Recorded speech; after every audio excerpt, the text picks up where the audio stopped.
The NFL season is here, and the Lockdown Defense Sports Network welcomes you to another NFL season. We are here to give you a front row seat to the pulse of the NFL. Join us every Tuesday night as we break down the latest news, dissect the hottest headlines, and fire off fearless predictions that might shape the future of the league. From the locker room drama to game-changing plays, we're just not watching football, we're living it. As the entire hit squad with young RG Robert Garcia, Coach Mike Dubb, the real AG Alex Givens, and yours truly, Coach Defense, joins forces with the NFL Nation Live crew, Ref Guru, Violator, and the Saudi pirate himself, Captain Jack Rackham. So buckle up, because this isn't your average recap. This is the Lockdown Blitz, where the takes are bold, the insights are gritty, and the passion runs deep. Let's go.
To all my heavy hitters and lockdown defenders, welcome to the Lockdown Blitz. I'm your host, Coach Defense. Alongside with me today, the hit squad, Coach Mike Dubb, young RG Robert Garcia, the real AG Alex Givens, and the NFL Nation Live crew, Ref Guru, Violator, and the Saudi pirate himself, Captain Jack Rackham. Gentlemen, what's happening?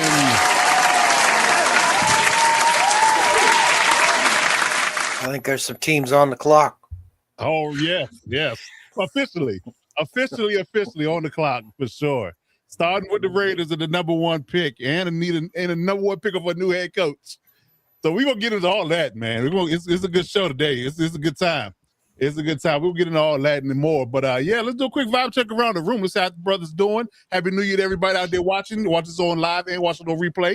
2026 is in the building, and we going to get this thing off right. Coach Mike Dubb, good brother, what's going on out there? How you feeling? Doing good. Happy New Year, everybody. Happy New Year to the listeners. We made it through another season, a great NFL season, gearing up for even better playoffs. I feel like this is one of the most wide open contests we've seen in a long time. So ready to get it started, thankful for another year. So what's going on, everybody? Absolutely. Violator, good sir. What's going on out there? How you feeling in 2026? I'm feeling great. Got no voice today, so excuse that. Very optimistic. We've kind of hit rock bottom as an organization, so I want to just be there when they finally hit that up curve and can finally have something to really be proud of. So looking forward to next season, but this one has been a doozy. Indeed. Were you screaming to the top of your lungs when they fired Pete Carroll? I smile a bit, but that's another part. Fair enough. All right. Young RG Robert Garcia, good sir. How you feeling out there? What's going on in your world? Oh, man. Here we go, Coach. Once again, approaching that time of the year, huh? Yeah. The nerves really start to kick in around this time, huh? That's the fact. That meme is saying, oh, shit, here we go again. Here we go again. Yep. Yeah. But, apart from that, like, everybody echoing, hope everybody had a safe, happy new year. And, happy to be with this group, man. Love this group of guys here. Everybody knows some ball. And it's always a good time when we're all on the mic. Indeed. The real AG, Alex Givens, good sir. How you feeling out there? Ready to forget 2025, on to 2026, No! But I will Now you say, can't forget 25. That's when your son was born. well, yeah. From an NFL perspective. Right. This is just my fan cap on right now, not my family cap. Don't ever Fan cap, not the fan cap. say that though. I mean, she doesn't know context. Yeah. Well, she might have just heard me say it. I don't know. Yeah, see, Find out when it's done. Right. Yes, Indeed. Indeed. We don't want to see any projectiles flying through your green screen back there. that's right. Yeah.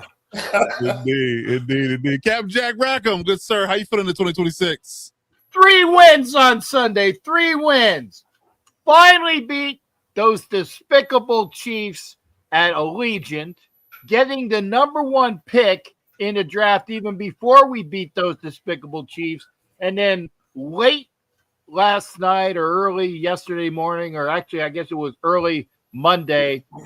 Black Monday. Na na na na na na na. You did call it. Hey, Pete, son's goodbye. There you go. Also, hey, shout out Cap and Violator. Saw you guys both on the broadcast. So little Nice. TV time. Yeah. I was like Leo in that movie. Hey, I know them. I know those guys. Yeah. I like it. There he is. Great. There he is. Indeed. Okay. Rev Guru, good sir. Off the fresh vacation. How you feeling, good sir? What's going on for you in 2026? No, I'm drying out my raincoat. It's been pretty rainy in Southern California. And, I don't want to rain on, speaking of rain, I don't want to rain on Cap's parade, but you didn't win that. The Chiefs let you win, but that's okay. Thank you for the Hey, it was the JV squad. You didn't beat the Chiefs. They let you win. So the Chiefs beat the You know JV what? squad. And that is why referees and linesmen and all that other crap, everybody in the zebra, they're despicable because a win is a win is a win. You play to win the game, and you play the players that are there. You play the team. Now I hear no bullshit about some guys not being there. Okay, I mean, I was there, and how to win when you have 8 field goals and a safety. I think that was the only first time in the history of the NFL. It was exciting. It was down to the end, and being there. Don't ever take that from me because that was like the greatest game I've seen, other than the first win against the Ravens in Monday or the fumble the Patriots. That game ranked up. That's top 3 for me in Allegiant, and I will never forget it. Okay. Well, I hope you're happy. Really, hey, plus I had 2 really great looking gals next to me, plus Hollywood's wife, so 3 technically. Okay. I guess what our vice is. I guess what our vice is. Okay, fair enough. I'm just saying. Fair enough. Okay. I got right. pictures. Huh? I got pictures. No, not those type of pictures, Garcia. Damn. No. Not even 10 minutes in. I mean, come on. That was a layup. That was like, you laid that up and then you tackled the only defender in the area of me. Like, come on. What was I supposed to do? I'm just saying, Right. I know how y'all think. Man, you guys got some dirty ass minds. I didn't know we had an OnlyFans account. I never got invited to that. I guess I understand why now. Well, hey, let's put it this way. I did just call up my Sam's Club credit card for some charges to an OF. I'm like, no. That was not mine. That was Didn't not like what mine. you saw, huh? You sure? I've used that No. one before too. Great. How'd this get here? I'm serious, man. No, negative. No OF on Sam's. Oh man. No bouncebetty.com for you. I get it. I understand. No. We're starting off the year hot. Yeah. Man. You can't make this up. First show of 2026, man. Can't hold back. Oh, you can't hold back. I'm gonna turn around. Now, hold on. There was no full moon in the forecast tonight. Right. Please. It's cloudy tonight. No full moon. I reserve the right to bring it out at a later time. You know what? You can bring it out when the The Raiders win the reservations Super Bowl. heard. Yeah. That is the Raiders win the Super Bowl, man. You could whip.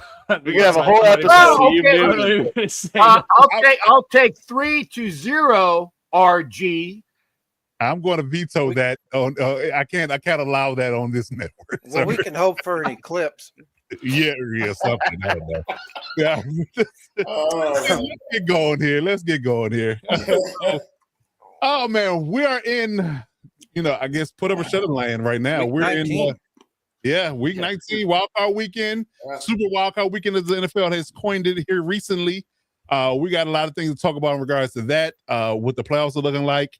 We're going to talk about some coaching firings. Obviously, we're going to get to that. Somebody get fired today? Yeah, Actually, yeah. 2 hours ago. Yes, yeah. It's hot. It's hot. I was watching Fox News, so they don't tell you. Kidding. I'm just kidding. It's kind of a no-name ref. I wouldn't worry about it. It wasn't I important. want to say Maduro got fired. If we're going to bring that up. Yeah, I'm just. Wow. Okay. Way to keep us in the loop, Cap. There you go. Hey, you're the one that was watching Fox News. I'm just saying you must have missed the headlines there. Speaking of headlines, let's talk about our first segment of the day. Great segue. Let's get into our first topic. Since we got Ref Guru here, let's get into our segment called Ask the Ref. So we got some things to talk about in regards to refereeing today. Some things are weighing on my heart in regards to what has been going on. We've got probably some built-up questions because ref's been off for a couple of weeks. But I got some things that I want to discuss at the top of the show here in regards to officiating and the ability to have what some people call lopsided officiating. We saw some things in the Panthers and Buccaneers game. Now, by numbers, they can argue that it wasn't egregious one side or the other, but not only was it in my mind lopsided, but it was also way more detrimental calls on one side of the ball. Yeah. So, ref, from your perspective, in your experience, your illustrious experience as an NFL ref, how do you interpret, games? I'm sure you were never part of these type of games, but games never seemed, it would just really go on one way. Like one team seemed to be getting a lot of flags, a lot of calls, and other team just seemed to be, getting the same level of, I guess you can say, fairness. And on top of that, the idea of how egregious certain calls are, how detrimental they are to the game, because we saw in that Buccaneers game where the calls that were made on one side were completely detrimental to the Panthers, and the other calls for the Buccaneers weren't necessarily the, deal breakers in a sense. So, what is your perspective on the, I guess you can say, the lack of parity when it comes down to play call, when it comes down to refereeing in certain games? Well, I think that in general, there's a conversation about that when it's week 7. It's a different conversation really when it's week 18. There's a lot going through those officials' heads, excuse me, in week 18 that's not going through their heads necessarily in maybe week 7. Part of that is, am I going to make the playoffs? Am I going to have a good game? Not good game. My point with that is that some of these games actually, they affect your ability on the field because of the magnitude or lack thereof of the game. So the larger point here, I think, is that, to your question, is that there's a human element here that impacts these games that I think only officials would ever know and probably wouldn't admit to. But, when you get into some of these games and there's a call or two, it gets into your head. Very much like a player throws an early interception. You want him to go on the sidelines, have a quick chat, forget about it, and move on. They go out in the next series or a series after, throws another one. You get 2 or 3 interceptions. You're like, man, this game is trash, right? The officials have the same problem when they get out there and a game starts to get away from them. Things like that happen in the Carolina game. The crew had a chance to fix some of the issues that they had there. The big one was Sarah Thomas coming off there and saying, hey, we got a backwards pass. We need to resolve that and give the Panthers some options here. And the referee ignored or seemed to ignore Sarah Thomas overruling her peer across the field who said we don't have a backwards pass. And that caused a lot of chaos because I think it was a backwards pass, and the Panthers should have had some options that they didn't get. And so I think you get a situation where the game gets a little bit out of control. The end of the season's in your head. It's just a mix mash of craziness. and you get, if you will, these crap storms in these games, and then the next thing you know, the game's over, and you're like, man, we do not know what happened out there. And I blame the white hat, really the referee, for not getting things straight, not getting things together. I think it's a lack of concentration, a lack of focus, a lack of training. This was a game where the division really mattered. But I think the other thing that's bugging me, guys, and I think that's the quiet part out loud, I got to go back when Baltimore beat Green Bay. You knew the Steelers were going to lose in Cleveland because the NFL wanted the drama with Baltimore, Pittsburgh for the division title. I knew going into Sunday that the Panthers were not going to win that game. Why? Because they wanted the Saints Falcons to mean something. Who else would have been paying attention to Saints Falcons if the Panthers had beaten Tampa Bay? And I don't think the officials necessarily threw the game, but man, you really got to wonder when they blow stuff up like they did in Carolina, where you've got a division title on the line there. What's really going on? And I think that this is manifesting itself into some bad karma. And I think it's a bad optics. I think the NFL's got a problem here and they need to resolve it. But I got to tell you, really, I think the answer to your question is these games can get into your head. And when they get into your head as an official, it's really tough to come out of it. You're out because you don't get to go to the sideline and take a play off or a series off while the defense is out there. Right? You don't have somebody in your ear talking to you saying, hey, it's going to be okay. We'll get them next time. You got to go on to the next play and the next play and the next play. And all of a sudden, 4 or 5 plays later, you're thinking, oh, man, I still blew that call. You can't get it out of your head. And I'll tell you what, you can have some crazy stuff happen out there when you get 3 or 4 officials that get stuff into their head. And I think we saw some of that on Sunday. Okay. Yeah. I didn't even, draw up on that aspect of it. I was just curious about, was it a crew versus, a crew that doesn't happen too as often, or a crew that happens too often. Like, this particular, group of guys always have that, stigma around them and things of that nature. But it just could be a kicker's mentality where the kicker kind of gets a couple of misses in his head and he just starts to, getting, lose this confidence and things of that nature. So it could be one of those things. Okay. Yeah, I don't think the crews go out there saying that we're going to let Tampa Bay win the game. I really don't think we're at that point yet. We could be close. Yeah. But I'm not going to say publicly that we're out there actually scripting games per se. But, you would expect that with these crews that have worked together for 16 weeks, because they had a bye week, so they get 17 games, or however many games are 17 minus 1. What's the math, Cap, on that? Anyway, every crew's going to get a bye week. So joke on that. Yeah, you've been together for 16 weeks. You should be doing better in week 18. Yeah, I agree. I definitely agree. And just, I guess it's the in your face of it all, when the high stakes and games you expect, I would argue that in years past when these games were just, had this level of, I guess you say cachet, it was a lot of swallowing the whistle, kind of let the players play, let them work it out, let them earn it on the field kind of thing, unless it was, they wouldn't call things. Here's the other nuance to this. I mean, was Brad Allen the referee for that? Yes. Whoever the white hat was, when yeah. Sarah Thomas came out and said, I think we have a backwards pass, I think the ruling on the field was not a backwards pass. The referee should have gotten together and figured it out. Sarah probably should have overruled her peer on the other side. Now, this is again where replay fails. Replay fails in its mission. Let's just get that right off the top. But if the referee kicks that up to replay for a review, that's a downgrade. So they can't even get it right on the field with replay, because if they get it wrong, or they thought they got it wrong and they need replay assist instead of replay, is the difference between replay saying we're gonna butt in here and fix this versus the referee going, hey, replay, we need some help.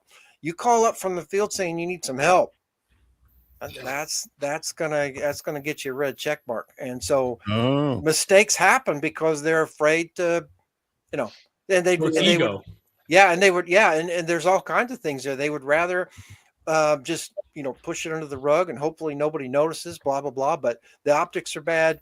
The mission statement of replay is bad. This thing is just messed up, and we're going to end up with a playoff game, a divisional round game, a conference championship, a Super Bowl with some of this nonsense. And when it finally gets to that level, then I think the dam will finally break.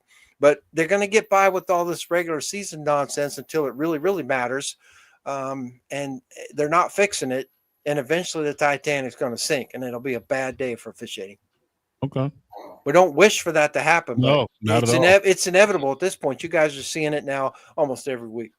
Yeah, it's a human thing for a lot of people to be reactive instead of proactive. They can be proactive and get this right before it gets to the point, but they don't do it. They don't. It's a reactive thing. You know, once they start to get negative press or money starts to change, things like that, that's when you move. That part. Yeah. Right. So that's when things change. Yep. So until we get to that point, unfortunately, we go be talking about this. I guess it's good content for us. But yeah, it's definitely going to be some talking points here going forward. I just don't hope we see those type of things in the playoffs, because you would much rather see a very clean and competitive football game, especially when it's going to high stakes like that. Well, you would, but then starting this week, we're going to have mixed crews. We don't it's going to be whoever graded best in their particular position. So these wideouts are going to go out there, and they'll be able to pick one or two folks that they want to go with them. They're going to take a line judge or an umpire or maybe both. They'll get a couple of folks from their crew because you got to have some continuity.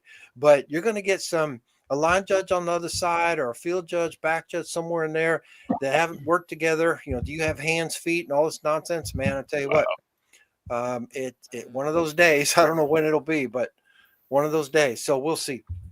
Well, it's a good segue for that in particular case, because we're going to talk about I guess you can say officiating matchups coming up here in the wild card round. So here's the matchups for each game and what referee is going to be the white hat, I'm assuming, in this case. Yep. So, give me your overview on what these guys mean to you and how you think the game will be officiated. Well, I'm really glad that Adrian Hill is available to come back this week. I think he 3 weeks ago, he had an injury incident on the field that sidelined him for a couple weeks. So I'm glad that didn't kick him out of the running. So I think maybe they're bringing him back a little bit early, but they got to leave some room for the divisional round. But as far as whiteouts go, this is a pretty good subset here. Clete Blakeman in the past has been one of my favorites. I haven't had a chance to look yet, but I want to see who the rest of his crew is going to be. But I think the rest of the folks are in pretty good shape. Your Super Bowl officiating crew, your referee and the rest of the crew will come from next week's divisional round. So these officials that are here this week are one and done all the way across the board. They're going to take the entire subset of officials and put folks out on the field in black jackets to do administrative stuff. So there's a lot of officials that technically are part of the playoff crews and not actually going to be out on the playing service. They'll be on the sidelines. They'll be talking with coaches. They'll be helping with replay, all that stuff. So you'll see officials that have officiated game during the season wearing a black jacket, probably on the sideline. But this group here is pretty good. I'm really anxious to see who the divisional round officials will be, because that will be your Super Bowl crew will come from there. And when you're ready, I'll give you my take on who I think the conference championship and Super Bowl official is going to be. Okay. You want to give that now or you want to wait? No, it's whenever you're ready. Okay, go ahead. Well, I think, Bill Vinovich is one of my favorites. I think he'll get a conference championship. No Chippy. No That's Chippy. right. I'm actually kind of surprised they didn't send him to Chicago, to Chicago. Green Bay, Chicago, of course, is the divisional team. Could get a little chippy. Surprised they didn't send him there, but I think he and Land Clark will get the conference championship games, and I think Sean Hockley will be your Super Bowl official. So I would expect to see Sean Hockley in the divisional round next week. I would think we're probably also going to see Sean Smith, Alex Moore, Carl Sheffers, something along those lines. Okay. But Land Clark, I worked with Land Clark way back in the day. back when he was a back judge for the Mountain West Conference. Very, very, very good official. Worked his way up. He's deserving of a big time playoff spot, and I think he's going to get a conference championship this year. And I think really the only reason why Vinovich, he might get a divisional round game, I think, but either way, if he gets a divisional round, I don't think he's going to get the Super Bowl because he's had a couple of them already. But I could see probably Vinovich getting the conference championship. You really want you want your number 2, number 3 refs in the conference game, right? Yeah, makes sense. So makes sense. Yeah. Did you hear the nonsense about the 49ers fans complaining that Alan Eck was the referee for their game because he's from Pennsylvania and he's had I guess you could say numbers wise he's favored the Eagles allegedly. I saw some chatter about that, and I don't know him well enough to really know the whole shebang. But if some or any part of that is true, that's a huge fail on the part of the NFL to put him in Philadelphia. There should not be what do they call it? Any bias. Yeah, there shouldn't. They're just at this point there shouldn't be any reason to send him to Philadelphia. He could have gone to New England, could have gone to Pittsburgh, Jacksonville, blah blah blah. No reason to send him to Philadelphia. And if any of that is true, they can talk all they want to about, oh well, he's not going to be biased. Bullshit. It's just you don't do that. You got to be above. You got to be above the optics, and if that's true, that's a huge fail, in my opinion, on their part for that. Okay, well, we'll watch it with close eyes, see how it's officiated, because that'll be interesting. Yeah, for sure. Well, it'll be about the rest of the crew as well, because keep in mind that while the attention's always on the white hat, they don't often have a lot of calls, right? Because the quarterback is their primary, so they could have some roughing the passer, blah blah blah. They could have backside holding on the tackle on plays away from them. But what we want to watch for are flags from the rest of the crew and how Alan Eck handles that. They generally don't overrule, defensive pass interference, offensive pass interference. They don't know what happened downfield. Right. But this is one of those situations that could get ugly really fast. And if there's anything that goes the Eagles' way, that I don't like the optics for that at all. Understood. Real quick, before I hand it over to the panel, would you have called that OPI on Tedero McMillan in the Panthers game? Which game was that? The Panthers Bucks game. They called OPI on Tedero McMillan? I would not. Okay. That's what I thought. Okay. Just checking. All right, panel. Do y'all got any questions for Ref? Anything that you want to get off your chest in regards to how you feels about officiating in this manner in the last week or so? I just wanted to ask you. Go Cap. I apologize. Was it jinx when you say things together? I think we went at the same time there, so you're good. Yeah. Jinx. I wanted to make sure give positives to the fact that the ref was saying that all of these guys that you see, Blakeman, Hill, Allen, Rolstadt, Torbett, and Eck, they're one and done. Okay, because that was the key figure. But you said that you were surprised that Chippy wasn't in that game between the Bears and the Packers, but then he would have been gone for the rest of the time. So that's probably one of the reasons why they were holding back on that. Well, it could be, but I don't think he would have gotten a Super Bowl anyway. Not that he's not good enough, but he's done 2 or 3 already. And I think that they're going to give someone else a chance at this point. So the point being is that, but to your point was that, yes, I don't think Vinovich would have gotten a Super Bowl. So he could have been anywhere in the playoffs, including the divisional round. But I think they wanted to open up the divisional round so they could kind of see who to pick from. So the next best spots probably for Bill would have been wild card or the championship game. And I actually sort of thought that he might be in, wild card weekend. And just because you do a wild card weekend, that's not a downgrade, right? These officials have all made the playoffs. And so the officials we need to be worried about really are the ones that didn't make the playoffs. Yeah. So just because you're one and done, and for those that work the divisional round that don't make the Super Bowl, they're still one and done, right? Same as the championship game. So being one and done is not a bad thing. There's just, you're going to have 7 officials come out of the divisional round for the Super Bowl. But yes, that does mean that if you're And since we know that they're going to come out of the divisional round, we know that the wild card officials are one and done. But Bill could have gone anywhere. I thought probably he'd end up in Chicago. He's not. So I think that the next spot we'll probably see him would be for a conference championship game. Okay. Go ahead, Archie. Sorry, bud. No, you're good. No worries. Real quick, ref. I just wanted to see like kind of what your rankings were for these 6 ref crews. Like, who, in your opinion, is probably the best of the bunch, and who would you not really enjoy so much? That I like that question. All I have in front of me are the White Hats, and I didn't get a chance to study the whole crew because I think that's really a better encapsulated answer, because the White Hat by himself is just 1/7 of the whole crew. But I think as far as game managers go, I think the Patriots are in good shape with Ron Torbert. And I really feel like that the Steelers are in good shape with Rolstad. Not that Chicago, Carolina, Philadelphia don't have good crews. But to answer your question, you want me to rank those? I really like Torbert.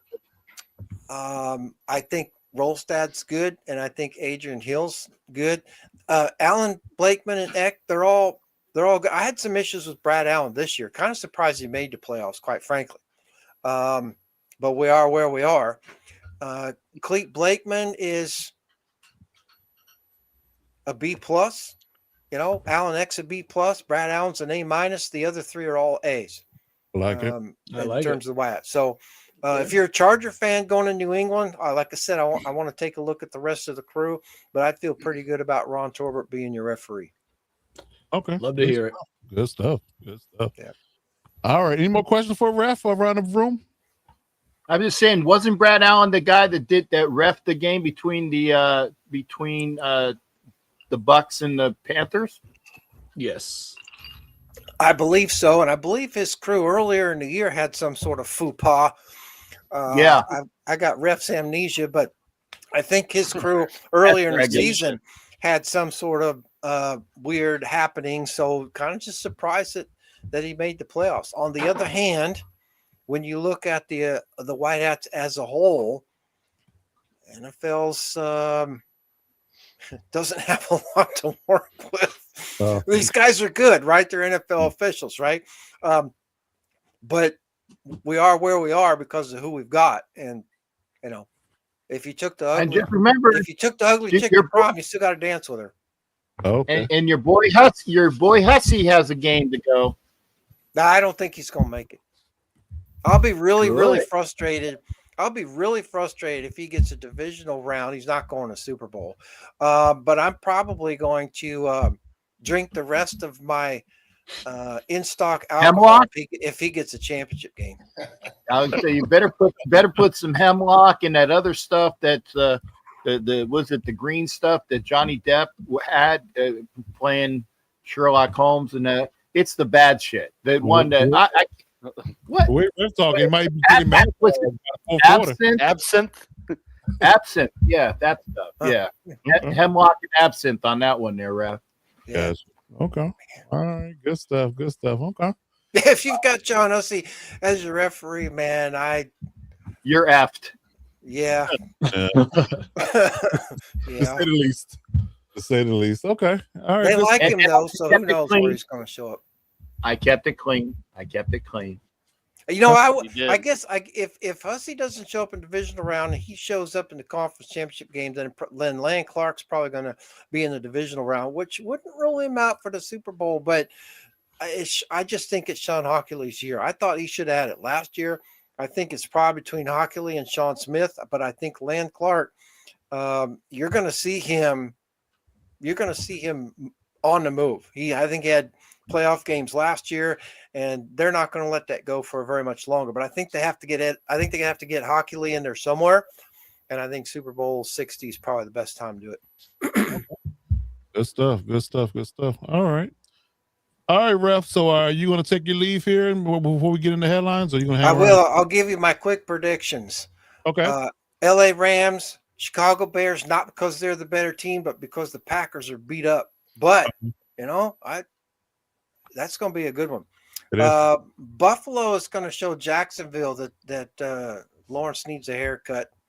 I think the Eagles better be ready. I know that the 49ers are banged up on defense, but I'll tell you what, Saleh is not going to let the Eagles do whatever that they want to do. That's so the true. Eagles better buck it up. This game in New England, I don't rarely pick a game based on a coach. It's about players. But if New England's all liquored up because they think they're going to beat the Chargers, they forgot one thing, and that's John Harbaugh is the coach. Jim. Los Angeles Jim. Jim. Sorry, my bad. John doesn't have a job right now. That's Right. true. Yeah, he might for the weekend. He might. Yeah, he probably might. will. Jim won't may be able to play Jim long. may call him and say, "How do you beat New England?" That too. Yeah, that too. And and the Steelers have had a decent run thanks to the kicker for the Ravens, but the Steelers have they're just running into a buzzsaw. That Houston team is That wired up. Houston's So brutal. Steelers Yeah, going to get I their think- ribbon and go on their way. I think if Houston had gone to Baltimore, that would have been a much better game. But that's not where we are. So I like Houston in that one. Not because I don't like the Steelers necessarily. It's just they're not ready to play. Yeah, I agree. Even with DK coming back, I still think they're gonna lose. Yep. Okay. All right. But I got Packers fans in my house, so I got it. But I just think the Bears are dangerous right now. I just think the Packers are not healthy enough to win that game. I wish agree. they were, but among other things, they don't have Parsons. They need healthy Parsons. They need a healthy Jacobs. They need a healthy Jordan Love. Blah blah blah. And I don't know if they're just going to be able to pull it off. But And I'm hearing like 30-mile-an-hour winds for the game, so that's another thing. well, and it's not like these teams don't know each other. So but I just think the best players that the Packers could put out there maybe aren't going to be enough unless the Bears just can't score or turn the ball over. I just don't see them doing that. Understood. Okay. Good stuff. But good luck to everybody that still has a team in the playoffs, and go Chargers. Yes, sir. Let's Love go. to hear it, ref. Let's go. Yeah. You got to No, say I it like mean- Arnold. I mean, Go really, Dodgers. yeah, I would. That's blasphemous. That is blasphemous, man. Seriously blasphemous. Okay, I understand that, but I just think nothing wrong with the Patriots. We got all this history, blah blah blah. But I just think the Patriots need a good butt kicking. I think they're just full of themselves right now, and they should be. What are they, 13-3? But I mean, this Charger team, they're not going away, and I think that the Patriots better be very very happy this game not in Los Angeles. Indeed. Okay. All right, ladies and gentlemen, as always, Ref Guru. We'll come back next week, see how we do. Yes. We will see you next week, sir. We appreciate it as always. Sounds good. Thanks for being here. You guys have a good one. See you, You Red. too. Later, ref. Yeah, brother. All right, let's get into some Take care. headlines. Hit Squad headlines. All right. So yeah, we got some good things to talk about here. A lot of playoff buzz and things of that nature, but we got to get the bad news out the way first. So we had some coaching firings that happened over the past couple of days, and some people are looking for work. Some, a lot of vacancies. I think we got up to 7 now in regards to what the vacancies are. So what we're going to do here, we're going to go around the room, and I'm going to give each panel member a coach. And you tell me exactly how you feel about the firing. Was it justified or was it not?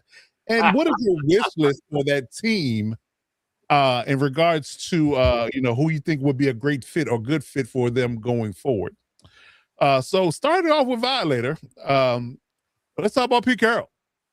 You tell me exactly how you feel about the firing. I kind of feel like I know how you feel, but tell me, do you feel like it's justified? Was he a lame duck coach? Was he, did he have a chance at all? Or, was he over his skis? What was it? And who was on your wish list for new hires? Oh, good one. Okay. Let me get my voice here.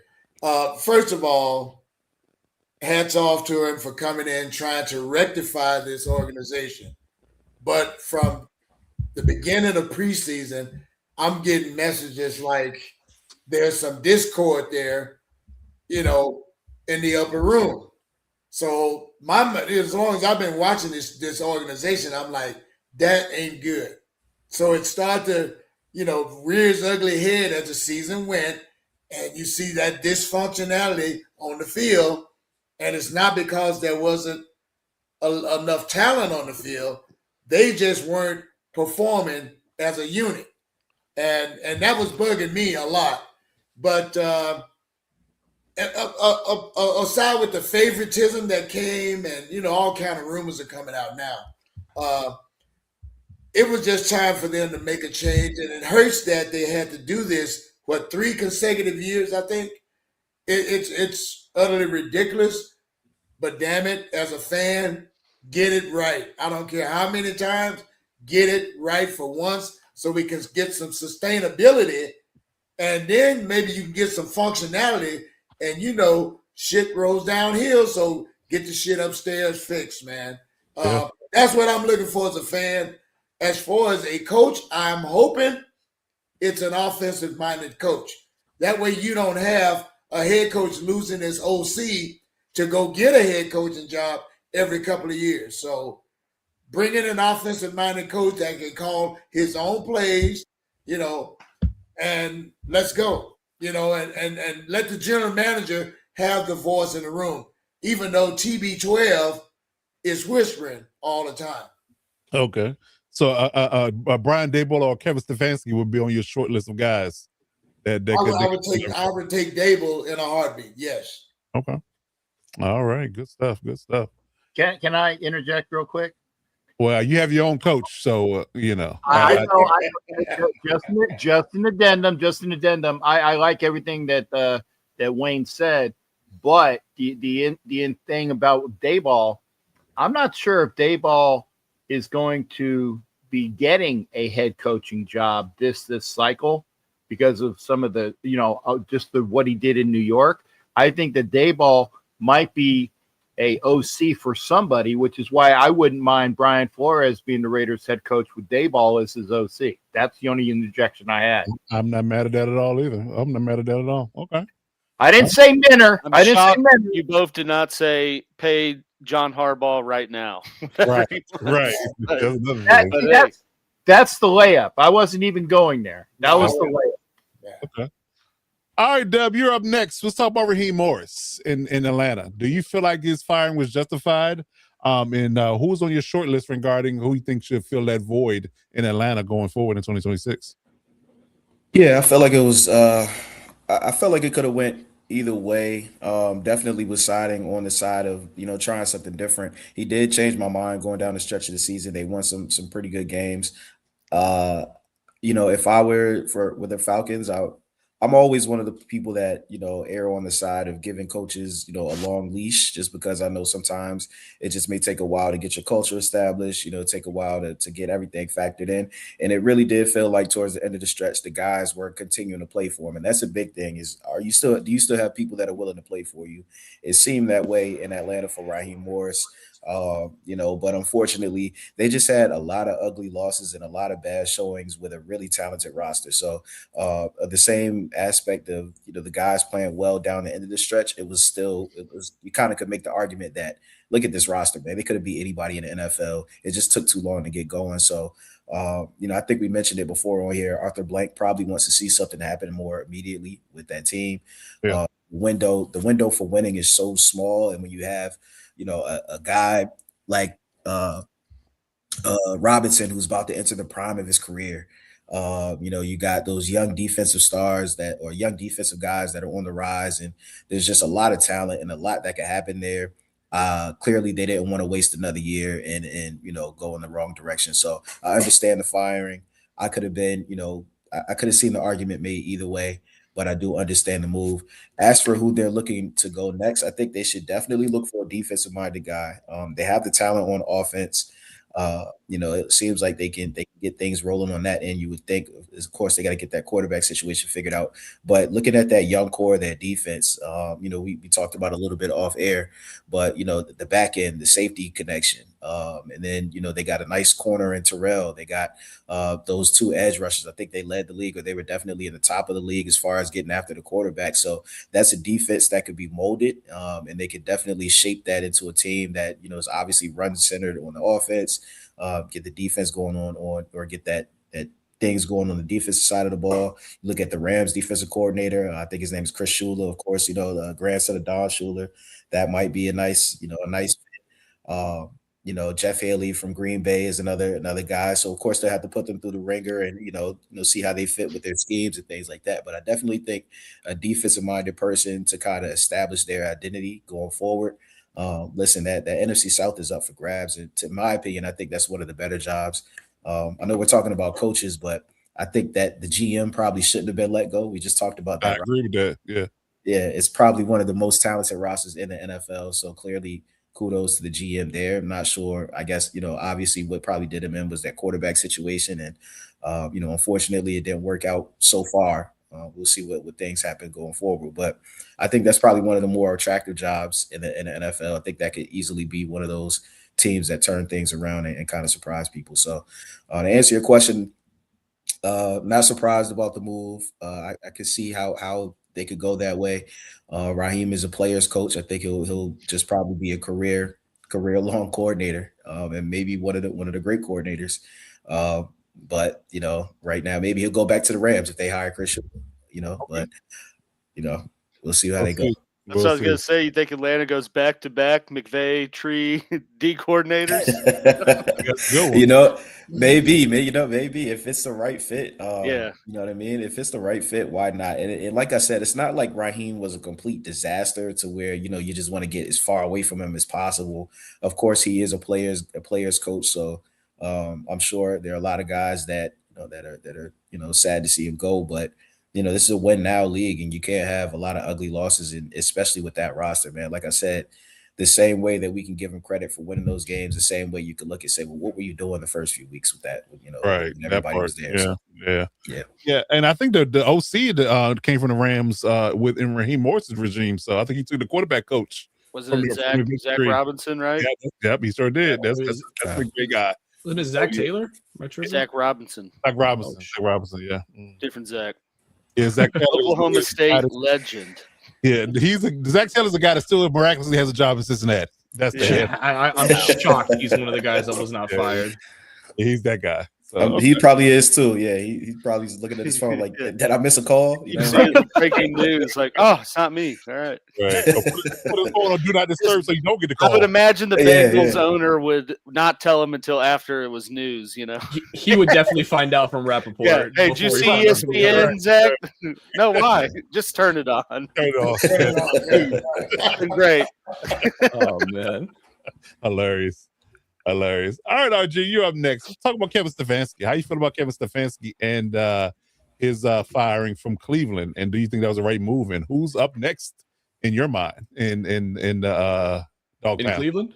In Dog Pound, yeah. Yeah. Man, do I think it was the right decision to fire him?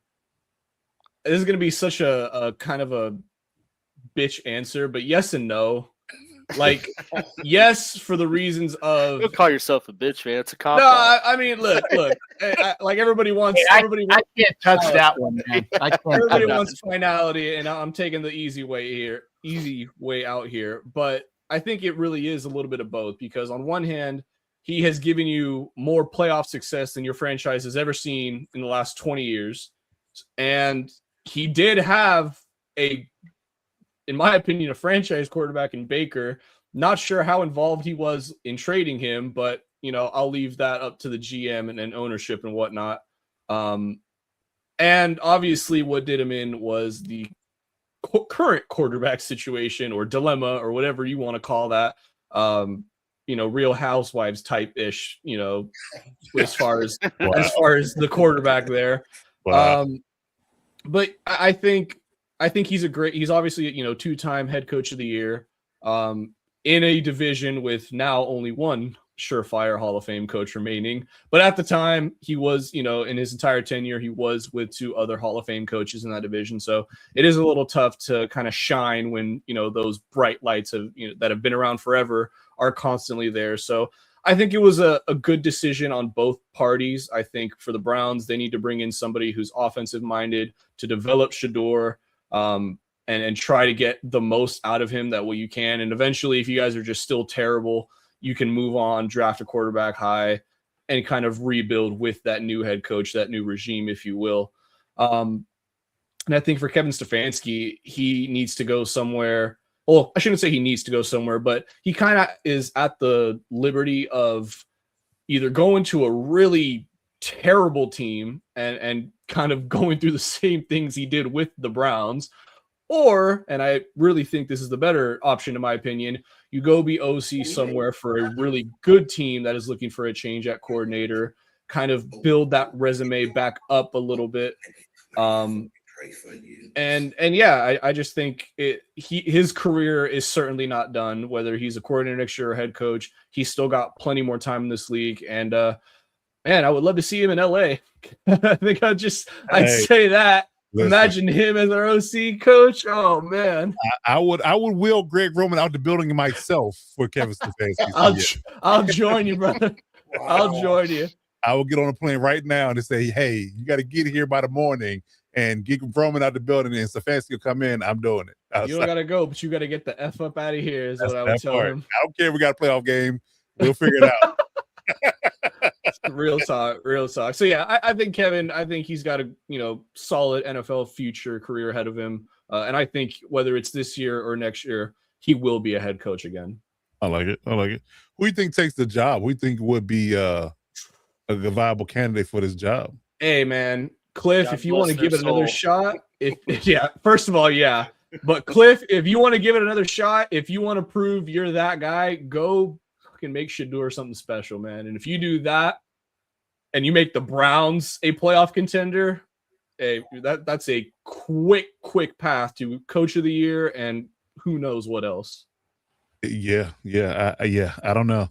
I mean, I would have PTSD leaving out of Arizona. I had no way in the world I would have go back to Cleveland. Yeah. I mean, the defense is way better than it was in Arizona, so you really don't got to worry about that side of the ball. You can just go hire a solid DC. Hey, hire Raheem Morris. That would be a fantastic pairing right there. Cliff as the head coach, OC, and you got Raheem Morris leading that monster defensive unit. Hey, actually, I would actually call Jim Schwartz if he wants to stay. Yeah, I called Jim Schwartz if he wants to stay personally. I mean, he was the one that turned that defense around and had them balling. So I would say that if you want to stay on, buddy, you have the job if you want it. It's yours if you want it. So I will call him, and then my second call would be to Raheem if Jim Schwartz don't want to stay. So yeah, I definitely agree with that. But yeah, good stuff. Okay. Yeah, Coach Shaw is definitely going to be a DC this next cycle for somebody. He's really good as a DC. Yeah. All right, Cap. It was a little early in the cycle, but how you feel about Brian Callahan's firing, and who do you think is going to be the next Titans coach? Wow. Next question. Brian Callahan was doomed by trying to get a team with his father there, by the way, to help him out. And you have a quarterback that's the number one quarterback in the draft. And even though he was from last year into this year, he was put in a tough spot because I don't know who the owner is in Tennessee, but you were playing against the stacked deck, being in that organization, trying to do what you needed to do. Callahan does have, obviously the offensive qualities that made him the head coach. I think he was an OC, before he was the head coach. Got a good experience there, but you have that, and even you got to bring your dad in to be the offensive line coach. Ugh. I mean, I just think that the deck was stacked, and I think they were just waiting for the right time to pull the rug out from under him. And I think that they were getting a head start on, okay, well, who can we figure out is going to be our coach next year? Looking around, they said, you know what, we have a jump on everybody else, and whatever goes on, they're looking at all the people that are out there, And so they're figuring out, well, this guy's going to be gone. And now we know this guy is gone. And they're looking around, just licking their chops. Definitely an offensive guy that needs to be in there for the Titans. You got a young quarterback, and you got to have somebody, but you also need somebody that knows you no matter who the quarterback is, Raiders, no matter who the quarterback is, you need to make sure that your offensive line is of good stature. Okay. You might not be able to turn it around in 1 year, but you better bring them some building blocks, and the blocks that block for you. That's a building block. So I'm thinking somebody of an offensive mind, maybe that's where Dayball goes, because he has a quarterback that he can mold. That might be it. I don't know anything about the Tennessee organization as far as it's not a very stable organization. It's not as it's not as volatile as you see in Cleveland or in Cincinnati, but it's always been kind of the bastard redheaded stepchild in that division. Okay, they had a great coach with great. Thank you. I'm like, who the fuck is that guy that went to? Oh, I'm sorry. That went to the Patriots. They had a great head coach with him, and they had quality teams that made the playoffs, but they couldn't do anything. So they just unloaded Vrabel and gave it to Callahan. That was a sucker move as far as them. So they need to figure out what they got going on. They had a team with Vrabel being the defensive guy, but now that has got to be an offensive-minded coach to take Cam Ward and the offense and turn it around and get somebody decent as a DC. That's where you get whoever your OC guy is and Coach Raw. That would be a great thing for both of them. And Raw knows the South. I mean, Tennessee's kind of in the north of the South, but Raw knows Atlanta and he knows Tampa. So it's not quite leaving the South there, Raheem. You can go up to Tennessee and hang out in the mountains for a while. Okay. Good stuff. I think the O-line is pretty set. I mean, they drafted a guard and a tackle in the last couple of rounds, J.C. Latham and Peter Skoronski. They're pretty solid draft picks. And Dan Moore they paid as their left tackle. So they have a couple of interior O-linemen and some defensive players. I think they'll be off and running. They just got to get the coach right. So, I definitely agree with you there. Okay. All right, AG, we got your guy here, your buddy, Jonathan Gannon. And I gave them to you on purpose because you called this quite early on in regards to how you felt that if he didn't, get it right this year, he's likely out of there. And you were right. He's out of there. So how do you feel about the firing? I'm assuming you think it was justified because you predicted it. And who you think is going to take the job? I need to interject. I thank you for not giving me the Cardinals because I know nothing about that guy. So thank you. Not a problem. Not a problem. Yeah.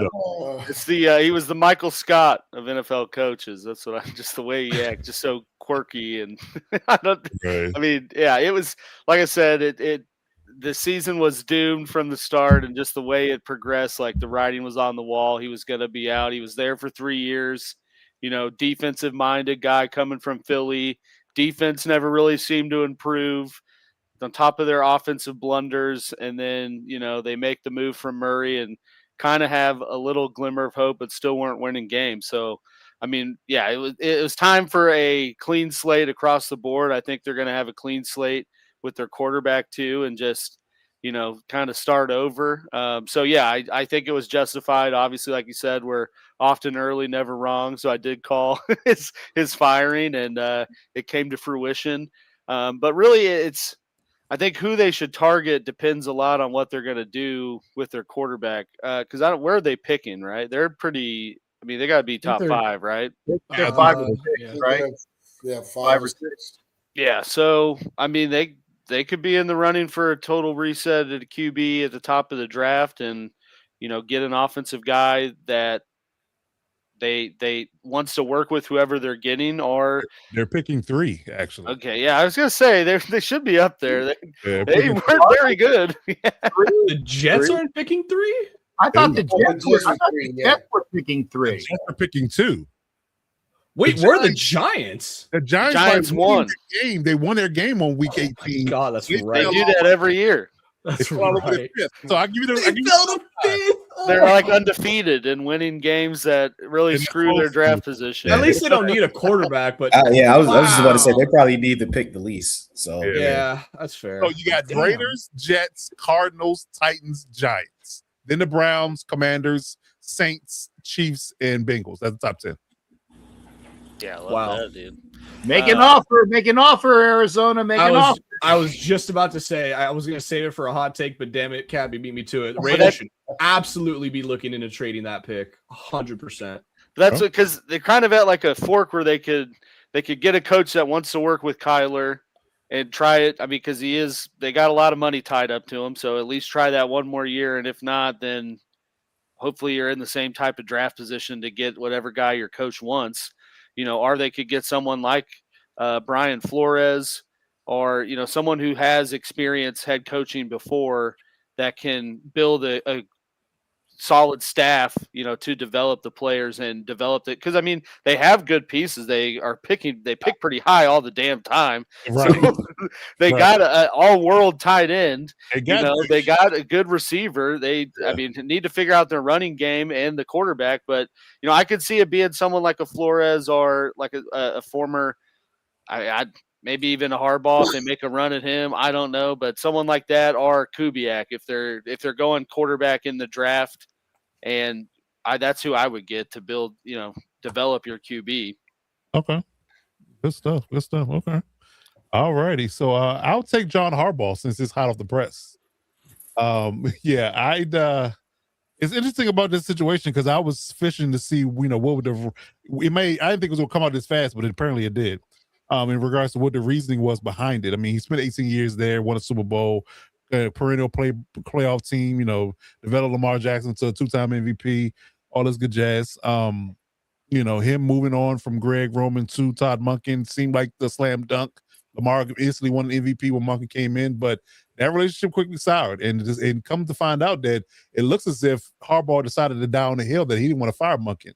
And that was the line in the sand. I think Lamar probably told the management that he wanted a new OC, and Harbaugh didn't want to budge on firing Monken, so he decided to, basically ride the idea that he was going to keep him, and that was going to be the basically the end all be all, and they decided to get rid of him because of that. They're now, clearly that's the most lucrative job on the market at this point. Pillar of stability from an organization perspective. They got a ready-made roster. I think they got to figure out, because since Mike McDonald left, their defense doesn't look as good as it has on paper as it is on the field. So they got to get the defense right. They got to fix their O-line too, man. They got a bunch of heavy run blocking guys, and they just don't seem to hold up well. Ronnie Stanley's getting old, things of that nature. But Linderbaum's a free agent. Yeah. So that's still work to do there. But it's still a great job. They got a really good personnel grouping. They probably need to, maybe move on with some older guys, but their core is solid. And of course, you can't go wrong with a 2-time MVP as a quarterback. But yeah, I mean, as far as it being a quote unquote good decision, I said this a few times when we talked about coaching hot seats in the past few weeks, is that you only fire a guy when you have a good succession plan. When you have a good idea what your succession plan is going to be. So it's going to be interesting to see who they feel like is going to replace Harbaugh. Because again, you got a guy that's been in the building 18 years. That's not an easy fix. You don't bring in a guy, and automatically they're in the Super Bowl. It's just not going to happen. So the question is going to be who is going to take that job over. And so I'm very curious about that. I would argue, to y'all guys' point, I would bring in more of an offensive-minded guy. So I think Cap made the reference that you don't have to fire you have to find a new OC every other year, that kind of thing. So so that'll probably be your best bet. But who's that guy? I would say this is funny too. Kevin Stefanski could do something really funny. He could take that job and stick it to the Browns $2,000 a year for the next however many years the Ravens want to keep him, because Don't be surprised. That's a ready-made roster ready to go. And I think that him coming in there, and I think that, he's a very steady and stable coach. I think he's proven that he can build a culture there, on top of what he can do as a play caller. So, get himself a running back. I think Derrick Henry's gonna probably move on. But get himself a running back of his liking and rebuild that O-line into his image. and then go to work and again, let the Browns know that they made a mistake and say you should have kept me because I wasn't the problem necessarily. It was a lot of other things going on, but we'll see. We'll see how things roll. But yeah, Kevin Stefanski will be a guy on my radar that will fit right away. And like I said, he can pretty much look down upon the Browns 2 times a year and say, hey, you get what you pay for. Get what you pay for. But yeah. So I guess it was one of those things we just had to part ways with Harbaugh, but it'll be interesting to see where he lands. That's for sure. Like I said, it was like that Andy Reid situation in Philly, like not really bad, but just kind of staled out. Yeah, stale. Yeah. And just had to change something. Okay. And it's easier to go with one player than a whole, like a whole offensive line in our case. You just get rid of a coach. And so that's, I think that was Philly's loss, really, letting Andy go, man. And you guys came up. So it's like, wow. They had him on a plane, like I think before the news was even. Right. And I was it's a win-win because you got 3 Super Bowls for Andy and 2 for we had 2 Philly. For Philly. Yeah, one from Doug, one from Sirianni. Yeah. All right, Coach. Now stay out of my head. Oh, my bad. I noticed you didn't mention Jesse Minter though, Coach, for Baltimore. Hey. Right. Yeah, he said offensive minded. I did. I mean, but yet again, I wouldn't be mad at him taking that job. That's probably the best job he can take. Yeah. Again, hell, we'll swap. We'll take his brother, let him be the DC, and then let him be the coach for the Ravens. Just do a swap. Why not? Okay with that. I'm good with it. So especially because I shouldn't say Harbaugh's brother, especially because Jim's brother owns him. Obviously won the Super Bowl against him, owns him in the regular season. Like just to get him out of the damn league. That's because he shut the lights off. Well. Oh damn, we're bringing that up. Those old. And how much did that cost? Yeah, how much? Yeah, right. That part. Yeah. The lights. Hey, it's his veto. Yeah, I can make that happen. Okay, just wait a second. Give me my own Super Bowl ring, and you got it. Okay. All right. So, any other? I guess you can say remarks on coaching firings that anybody want to address before we move on. I'll just emphasize this again. How the hell does Zach Taylor still have a job? That part, yeah. There's a couple. I'm not sure why Mike. If he got fired, the whole AFC North would have been open but Tomlin. Right? That's Tom to be the last man standing. Wow. And I'd argue that if Tomlin had not won that game and put him in the playoffs, he might have been out of there. Harbaugh would be the last one standing. That part, exactly. There was some rumbling about it about Tomlin's system being bored and stale too. So, yes.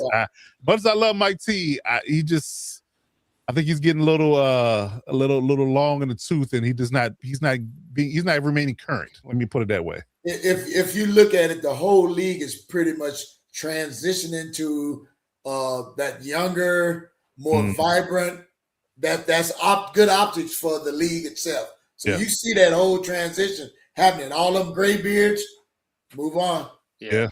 Very few of those left. And Pete Carroll needs a job. Pete Carroll needs a job. Pete Carroll is going to retire. He's no longer going to coach anywhere. And he's bringing his 2 Twinkie sons with him. That's the deal breaker right there. Right there. Stop. Yeah.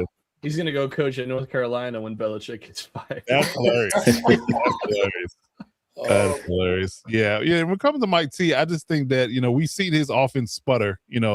I think him having Aaron Rodgers kind of masked it a little bit more so this year, but his offense with this season last 5 to 6 years, especially, hell, since Ben Roethlisberger has been retired, it's just been a mess. It's been a mess, and I just think that his I guess you can say, I won't call it old school, but his way of doing things kind of being dated is not as effective on these younger guys that it was on older guys he has. Which is the point why he has an older roster. Like a lot of the guys he has on his defense, especially, are older guys. Wow. That particular philosophy and his particular way of coaching works on them. But the young guys don't respond to it. Here's why he always has these issues with these young wide receivers because that particular attitude doesn't work on them. So I think that might be too. And it seems like maybe. Oh, go ahead. I was just saying. Go, Dub. I was just saying, I feel like I don't know. I feel like his style of coaching because he comes from a different era, it seems like he gives the younger guys a little bit too much of a leash. Like maybe like those maybe. squad receivers. Because I don't know, and of course, guys always need some type of coach and everything like that. But I think because he's so much of a player's coach and comes from a different era, that I think he might give a little bit too much autonomy to some of those young guys. It's just ironic that every crash out in the league at wide receiver has played for the Pittsburgh Steelers at one point in time. Yes, that you know part. what I mean? That doesn't bode well, in his eyes. But I mean, one thing we talked about watching the game on Sunday is I feel like both Harbaugh and Tomlin are both great coaches. I just feel like they had to be a little bit more hands-on, and sometimes they got to override some of these calls that are made or whatever the case. I think they gave too much autonomy to their coordinators, and they live and die with that. So the things that we love them, the fact that they're kind of hands off and kind of relaxed, and they have a good atmosphere in the building. When it's time for them to be the alphas and stand up and be like, all right, listen, I gotta veto this, or we gotta do that. Right. That's what we need to see from them. So hopefully they get it turned around. Like you said, I love both of them. I love Mike T. Hopefully he'll be able to rejuvenate his career in some way, shape, or form. Good stuff. All right. Yeah. All My right. bad, Jack. Go ahead, though. Go ahead, Jack. No. I decided I'm going to hold on this one. Okay. But thank you, there, Coach. I'll say this in your regards to Tomlin needing to step in. Well, both of them really, but needing to step in and be the alpha. He needed to step in on that damn call to end the half. Yeah. What the hell was that? That's what I mean. Yeah, that's what I mean. Like that's Arthur Smith, baby. Yeah. Oh I love him. He's another one I don't see why he has a job either, but that's a whole nother Hey, they made the playoffs. I guess. Because his dad owns FedEx. So, yeah, quite literally. He got started with the Commanders, whose field at the time was FedEx Field. That's funny. Right. Okay. Fair enough. You can't. I'm just going to say, if my dad owned FedEx, I would not be coaching. Like, Right. Yeah. you have a yacht, year round. There you go. Okay. I'm sorry. Get me up to speed. Who's that owns FedEx? Arthur Smith, the offensive coordinator for the Steelers, his dad. Oh, okay. Thank you. Now I know. Yeah. Dude, you're in the wrong profession, man. I'd be on the beach on a yacht with some hotties and margaritas and just call it a day. Right. Checking my investments. Yeah. Indeed. All right. Let's move on down the line. Let's talk about our rolling segment. Let's get into Do You Believe? So I got a group of questions for the panel here. They do not know the question beforehand. It's the first reactions to these questions that they're going to get.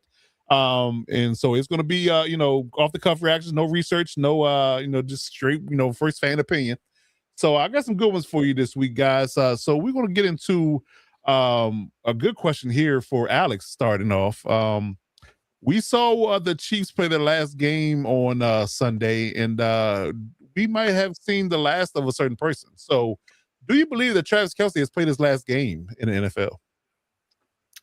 It's tough because, I don't think so. I think there would have been more news about it ahead of time.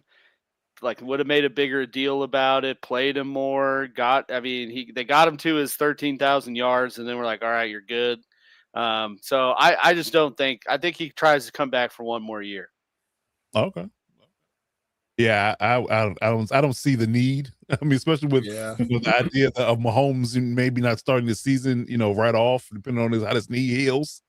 But yeah, I don't know. I don't see the need. I mean, you got $1 million podcast waiting for you, and any other lucrative business deals. I mean, why keep, putting your body through that? But you might need to check with the wife on that one. I'll throw this little wrench into it. I think he does retire. And if Mahomes is ready by week 2 or 3 and the Chiefs low-key kind of start looking nice again, he comes out of retirement to join them. Not bad. Pull Gronk, right? Yeah. Yep, exactly. Pull the Gronk, I heard someone else say that. But, I think he comes back, though, just for one. I mean, I think he came back this year to try to win one more Super Bowl, and I think now he's going to sit around all offseason I want one more shot at it. Because he doesn't want to. He wasn't bad. Yeah, he wasn't he still had 800 yards and 4 or 5 touchdowns. He still was pretty effective for looking ineffective most of the time.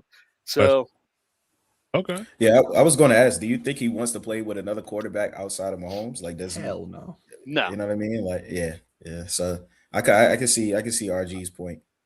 I don't think he Look wants the around and see last what's pass he good. caught in his career to be from not Mahomes. From I- Chris yeah, so- Ladukin. Yeah, Good point too. Yeah, these come Yeah, out. and Oladokin got cut like immediately, right? Because I heard that the Chiefs cut their quarterback. Was it Oladokin that they cut? I don't know. I have not seen that, so I wouldn't be shocked because he did not look very good.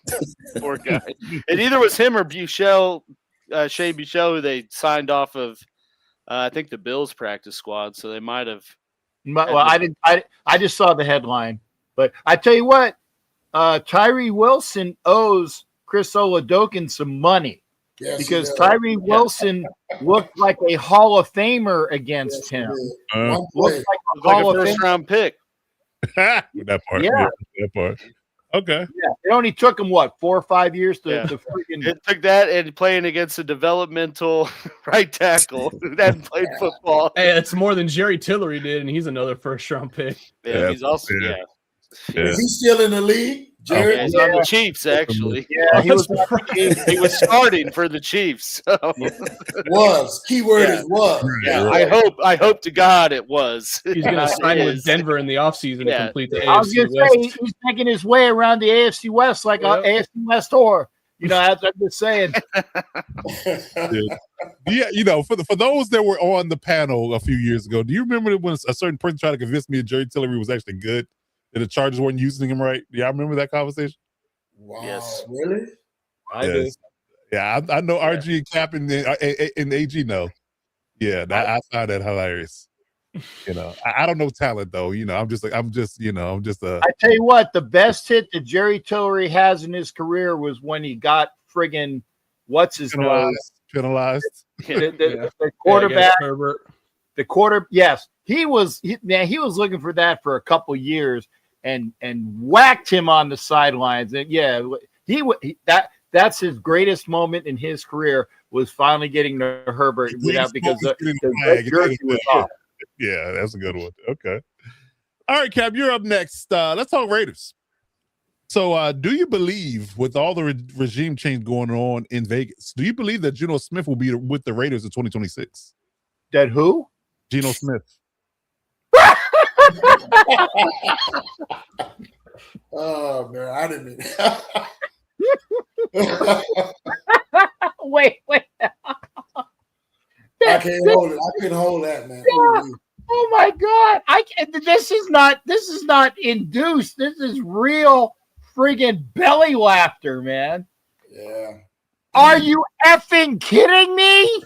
I bet. Really? I mean, we Just ask what you believe. money if you cut him. Yeah, they are. They're gonna do a June 1 cut, so that they get rid of the contract over 2 years, which reduces the cap hazard there. That's why they do those beautiful things there. You look at Geno Smith. I mean, the guy, and remember, I literally saw him as he's coming off the field with the high ankle sprain, and you can't read any further than like when he's coming by you in the tunnel, and he's like, man, I am so glad this is over. And I even held the S word. Okay. Yeah. No, he wants nothing to do with Vegas unless he's there for partying in the off season. Okay. So in that respect, so technically, is he through with Vegas? No, he'll come back for some, shall we say, extracurricular activity. But being on the Raiders, no, because it's twofold. He doesn't want to be there, and nobody in upper management wants him. That was the easiest layup question in the world. Thank you, Coach. Yeah. Next question. There you go. Next question. Okay. Yeah. I found it interesting. That I saw a headline that said he got Pete Carroll fired twice. Damn. Damn. Oh, Yeah. You don't want that on your resume. You don't. No, but it's kind of true though. Kind of true though. I would say Derek Carr got Allen fired twice. I think if that's true. All right. Let's see. All right, Dub, you're up next. So the Patriots are being marked as having the easiest strength of schedule in the entire NFL this season. And a lot of people were saying, will that hurt them in the playoffs? Do you believe that the Patriots having the easiest schedule in the NFL will hurt them in their playoff matchups? Yeah, I do. I do. I'm a firm believer of battle tested, teams. Of course, it's going to depend on their matchups and who they see, but I do think if they get a chance, even the Bills matchup, if they get a chance to see them in the playoffs, the Bills are a battle tested team. The fact that the Patriots are so young, of course, their quarterback and other guys on their team, I think that it kind of will come back to to play a factor in it. Just the atmosphere is different. Playoff football is different. The speed is faster. The teams are more prepared. I mentioned the Bills because we saw them how hard it is to beat a team twice, let alone 3 times. And of course they lost that second time, but playing a team 3 times, it's never easy for anybody. So that's just another added element of it. The atmosphere. We talked about the atmosphere. It could be a little different. So they make no mistake about it. They are a talented team. They can do some things, and they do have some vets in that locker room. Diggs and some other guys that have been in the playoffs before and could probably attest to it. But teams got to take their lumps, and there's an old saying that say you got to get your heart broke at first. And I think that they'll probably have to go through some struggles, and we'll see. Like I said, it really all depends on their matchups.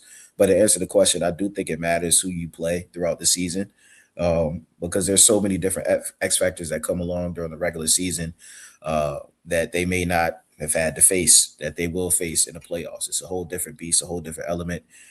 Guys that are doing things that you probably never see them do in their career, they just unlock a whole new mode when it comes to the playoff time. And then even down to the officiating, we had a ref on earlier.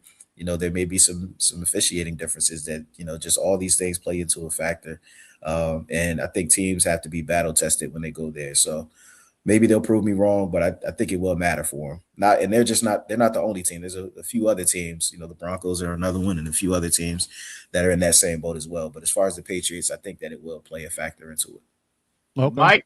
Mic drop. Boom. Dub is back. Dub bomb. Coach, what the hell? Why are you putting me after Dub, man? You're setting me up for failure. Somebody has to get dub bombed, dude. It's you this week, all right? We all share the wealth of getting dub bomb. Everyone's fallen on the grenade at one point, RG. But I got a good one for you, RG. Speaking of you in regards to your question. So do you believe that the Bengals running it back with the same coaching staff is wise? Fuck no. Absolutely not. Are you kidding me? Did he say that? I might have turned down the volume a little bit during that word and turned it back up at the end, but absolutely, positively, hell no. If the Bengals run it back with the same coaching staff after 3 straight years of missing the playoffs, they are, I was going to say they are just a shameful franchise, but that might already be true if they don't do that. So I'll pull that back and just say it would be the mistake of their franchise. And you're essentially at that point saying, Burrow, tough luck. You're probably never going to get to another Super Bowl again because we're not going to shell out cash for a good head coach, and we're just going to ride the coattails off one Super Bowl appearance where the defense tightened up in a playoff run and the kicker was lights out. Immaculate, yes. Immaculate. So I truly, if they truly decide, I honestly, the fact that he's still hired is already giving me pause. Like, that guy should have been fired freaking as soon as the game ended, week 18. Yeah. He should have got on the bus or the plane. Hell no. They should have just kicked his ass off as soon as he attempted to try to get on. Del Rio was fired at midfield last game against the Chargers. That should have been the Bengals, but see, Mike Brown is too cheap to even have his assistant go out there and say, hey, by the way, you're fired. That's all it is. 100%. Yeah. So, yeah, it is just inexcusable what the Bengals are doing, and I truly do feel bad for Joe Burrow having to be a part of that pitiful franchise that just wants nothing to do with winning. Zach Taylor, you got to go, my dude. Yeah, I just have a pet peeve about wasting talent. Like when you have guys that are super uber talented and you don't do any and everything that you in your power to build around them and make them the most successful as you possibly can, that's a red flag for me. And that's just grind my gears. So I just have issues with that in its entirety. So yeah, him, Jamar Chase, T. Higgins, Chase Brown, any of those guys, they just are wasting away, in Margaritaville. That's pretty much it. Don't be surprised if some trades get, requests for trades come during the offseason. I said that if things don't look the way Joe Burrow wants it to look, come towards the start of the new season, he might request a trade. He just might. The Bengals that's one of the reasons why, because they're spending all that money on all these different things, and they don't have the money to bring in a good coach. And that's what's kicking them in the ass, is that they have too much money outlaid out, and they're really a cheap franchise. They're like the Bengals and the Browns, like back and forth. There's who can be cheaper in that division. Because if you know the I guess you can say the logistics of how contracts work from coaches to players, coaches contract doesn't play into the salary cap. So they can I understand that, but what it doesn't play into the salary cap. But what about the economics for the team? Because even though it's not a salary cap issue, the owner doesn't want to pay a bunch of money. That's the point. Still coming out. Being cheap, exactly. Yeah, so that's more to your cheap point than anything. He can dole out $20 million if he wanted to. He just don't want to. He's old, surly, and don't want to spend the money. Yeah. Look, I was going to say, too, there's something to be said about attempting to try to get the head coach right. Like, you could clown the Raiders all you want for them dishing out money to all these coaches. They are at least attempting to try to find the right guy. It's probably even more pitiful to just stay put knowing your head coach is leading you nowhere, and you're just like, well, he's cheap. All right. Right. They'll figure it out. They'll figure it out. I pay them enough. They figure it out. Hilarious. I like the left-handed compliment that RG was trying to do. Well, you talk about those Raiders being as stepped up as they are, but at least they're trying. I feel bad for the teams that root for franchises where they're just in constant hell with no end in sight, and it's just at least. Well, I promise I'm not trying to clown on the Raiders, but the attempts are there, and that's really all you can ask for. Doing something, not just sitting on their hands. They're swinging. The people getting up to the plate, they just keep the bat on their shoulder. They're not. They're just watching 3 straight down the pipe, and that's it. Go back and sit down. There you go. I think I'm about ready to go and turn around and ask me a question, but I'm gonna sit down. I'm sitting down. Yeah, all right, Coach. Later, you're up next. So, do you believe, from the Jets' perspective, that they were smart in running it back with Aaron Glenn? Is that me? Yeah. Yes, sir. Oh, okay. My bad. I thought you said Alex. I would say yes, because Glenn did great when he was with Detroit, and he had to come and take over a dumpster fire. Yeah, I wanted to say something else, but anyway, a dumpster fire, and they got a peculiar owner themselves. So when he gave him the green light that his job was secure, that means he sees some progress. And they're basically tearing it down to the studs too, with the veterans and those big contracts that they had. They're getting those guys out of town. So don't be surprised if the Jets resurgent in a season or two. Okay. They're definitely looking for improvement. Next year, we'll get 1 pick. We got it, boys. Right. Yeah, that's crazy. That's insane. You get no first team since like 1936 or something crazy. And we were seeing teams were playing 3rd and 4th string quarterbacks at one point. You still can't get a pick? That's insanity. Wow, I didn't know that they went the entire. I thought they got one at the end. Wow. The entire season without an interception. That's zero. Unbelievable. That's a fireable offense in and of itself. I'm sorry. That's a defensive coach. That's a joke. But the thing is, Aaron Glenn isn't back there. He's not on the field. Aaron Glenn was a hell of a defender. He might have gotten a pick if he was on the field. Even at his age, yeah. Longest yardage. I'll get this myself. Oh, man. Good stuff. All right, Coach, you ready for yours? I am. Let's go. All right. So we got Allen versus Allen. If you get the joke, Josh Allen versus Josh Allen. Yes. Upcoming in this first round of the wild card playoffs. Do you believe that the Bills will be upset because they are technically a point favorite? Do you believe the Bills will be upset by T-Law and the Jags and effectively probably get McDermott fired? Yes. Oh, I do. Damn. I do. let's I hear do. your reasonings for it. Yes, I think there's a very good possibility in this game that they could lose to the Jaguars because of one guy only. The one common denominator that's different in this particular Jaguars regime is Leon Cohen. And I believe that their run defense is completely and utterly dangerous to the Bills defense. The Jags run offense is completely utterly dangerous to their defense. And I do believe that if they're allowed to run the ball with Sutton and ETN early and often, and being in Jacksonville, I would argue that they definitely have the opportunity to beat the Bills. And the claim to fame for the Bills is running the football. And who is the best at stopping the run, or one of the best, top 5? The Jaguars. Jags. So if I can limit, if I can take away James Cook from you and make Josh Allen have to play hero ball in the playoffs, when he gets too, I guess you can say hero centric, he costs his team a lot of times in the playoffs. If you do remember in the last few years. So I do believe there is it's a really good chance with that defense and that run game for the Jaguars. I do believe that they could upset the Bills, and that would likely get McDermott fired because listen, you can't win without Lamar, Burrow, or Mahomes being in the playoffs. I think we've seen enough, sir. Yeah, I think we've seen enough. completely agree. Yeah, No excuses at this point. The That's biggest been what, like three or four seasons, right? Of that. easily.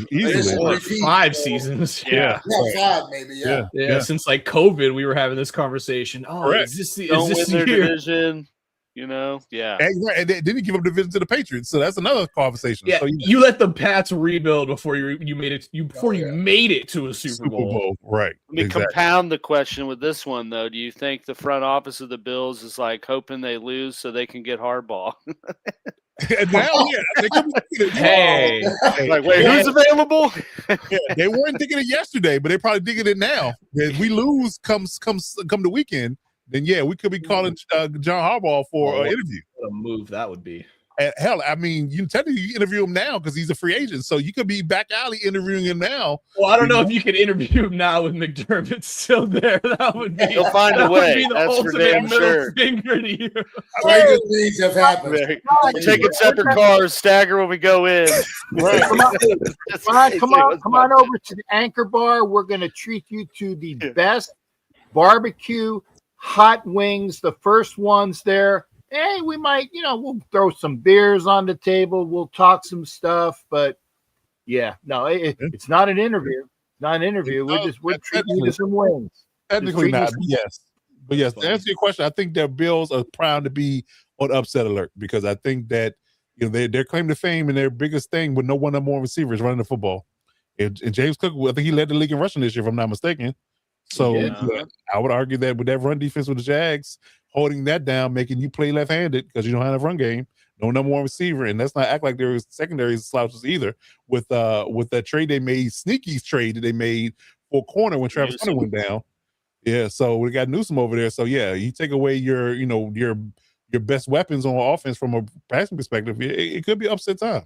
It could be upset time. I mean, RG and I both had to watch 4 quarters of that offense, run up and down the field on us. So we know they're very capable against a good defense. So yes, it might have been 3.5 for me, Coach. I might have shut that off. I might have checked out by the 4. I don't know. Take it. I might have had too many drinks at that point in the fourth quarter. I might not remember the fourth quarter, but I was present. I think I remember Herbert getting taken out. I'm like, and that's going to do it for me. That's enough. Yeah. It's back to red zone. Yes, indeed. Yes, indeed. Okay. Good stuff. So that is our segment called Do You Believe? All right, let's move on. Let's talk playoffs. So we will get into our playoff predictions here. Let's talk about in our cover forecast what we think about the playoff matchups and who we going to Well, I already didn't spoil my whole Jags take. I think the Jags could beat the Bills. I spoiled it already. Shut up! You already screwed up my hot take, man. I know. Mine too. That was gonna be mine too. So Damn it. My bad. The low hanging fruit, I guess. Yeah. So we have our playoff predictions. I got some low hanging fruit. There you go. Oh, Jesus. That's like ground scraping fruit. I'm definitely coming out and kicking your ass in Arizona for that one. Hey, Cap, you act for it, man. I'm just saying. That's just hitting below. Definitely hitting below the belt. No pun intended. Sure. All right, so we're gonna go around the room and give our playoff predictions here real quick, so we can get the guys' thoughts on who's gonna win in the walkout round and advance to the next round of the playoffs. So here's the bracket. So we got the Texans at Pittsburgh, we got the Bills at the Jags, the Chargers at the Patriots, Rams at the Panthers, the 49ers at the Eagles, and the Packers at the Bears. And brief weather report before we get into this. So we got a chance of showers at 70 degrees in Carolina. We got a chance of snow with 34 degrees in Chicago. Partly cloudy with 67 degrees in Jacksonville. We got a slight rain chance of 46 degrees in Philly. We have a slight rain chance and 36 degrees in New England. And Pittsburgh is a TBD. They don't know what the weather's going to be like just yet, but I got a feeling it's going to be cold. So just preface that by saying that's what the weather's going to be before you make your pick. So let's go down the line. Dub, let's start with the Texans and Pittsburgh. Just, no line, just tell me who you want to pick and why real quick, and we'll move on. Texans, self-explanatory. Yeah. That defense. Yeah. Ditto. It's there. Right, there we go. All right. I'll join in. Yeah. Yeah. Cat. Yeah, we all. Aaron Rodgers is going to think real hard about retiring after this one. That's for sure. 7 sacks later, you're like, you know what?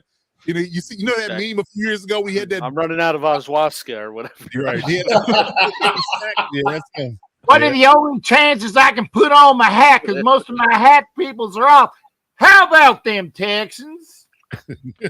Coach, Cap, if you want to bet, this is the game to bet on. Yeah, for sure. Yeah, I lost some effing. No, I'm going to say it. I lost some fucking money on you because take the 12 on the Chargers. It got to 13.5 too. Pick 6 was not in the cards. I'll just say that. Pick 6 really sold that line. I've been waiting on that one. I said, I'll take RG's word. Oh yeah, that's fair. Oh, yeah, that's a fair. I was gonna do it too, but I didn't. I was like, you know what? I did take them at 13.5 as well, Cap, and they lost me some money too. So I think I either had them at 10 or 12. I think it was 10 with my wrap. Like fuck. Well, I waited a while. I waited a while.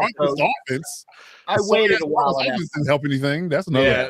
Gifting them 7 points on a pick 6 that killed it right there. And that pick 6 was the difference because they would have been at third. Well, it would have been they were 19, so they would have been at 12. Yeah. We had 9 points. That would have covered. So that'd been it. That sucked. Blame Caldwell to let it roll off his hands. Yeah. Man. Get it out of your system now. I don't want to see that shit in the playoffs. Not at all. Okay. All right, so we got Bills and Jaguars. We already know what I said, so I'm going to go to Dub. Who you got this matchup, Bills and Jags? This is probably one of the ones I'm struggling with the most. I want to say the Bills. They're going to have to play. It's going to be down to their defense, and I just don't know if I trust their defense enough. So I'm not a fan of the Jaguars' strength of schedule and all those things, especially these last few games. But I'm gonna go ahead and go with the favorite. I'm gonna go with the Jaguars. Okay, good stuff. They're actually the underdog, technically. Yeah, I was gonna say. I thought. Oh yeah, really? I didn't know. They're technically underdogs at home. I think the Bills are favored. I think. Oh, okay. One, right? Yeah. Okay.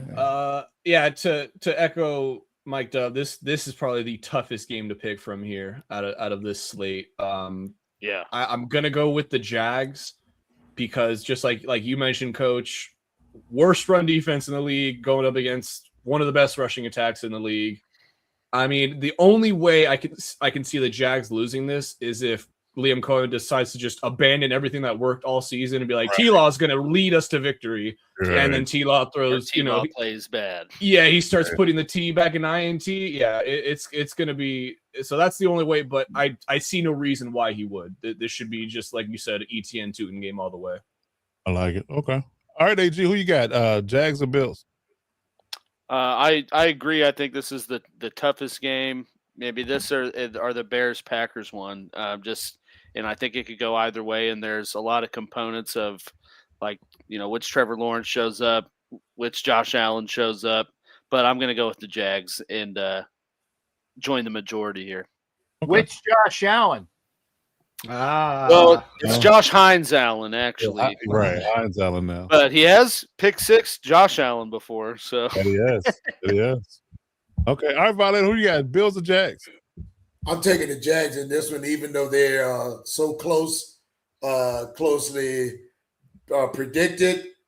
I think that the Jags will get their ground game going and, keep Buffalo's offense on the sideline. Yep. Smelling whatever food's being cooked on in the parking lot. Right. And when they do get on the field, I think that defense will be determined to shut down Cook. Yes, I agree with that. Okay. All right, Cap, round it out. Who you got, Jags or Bills? I think the Jags are going to beat the Bills just like they whooped up on a certain team from L.A. a couple years ago in the first round.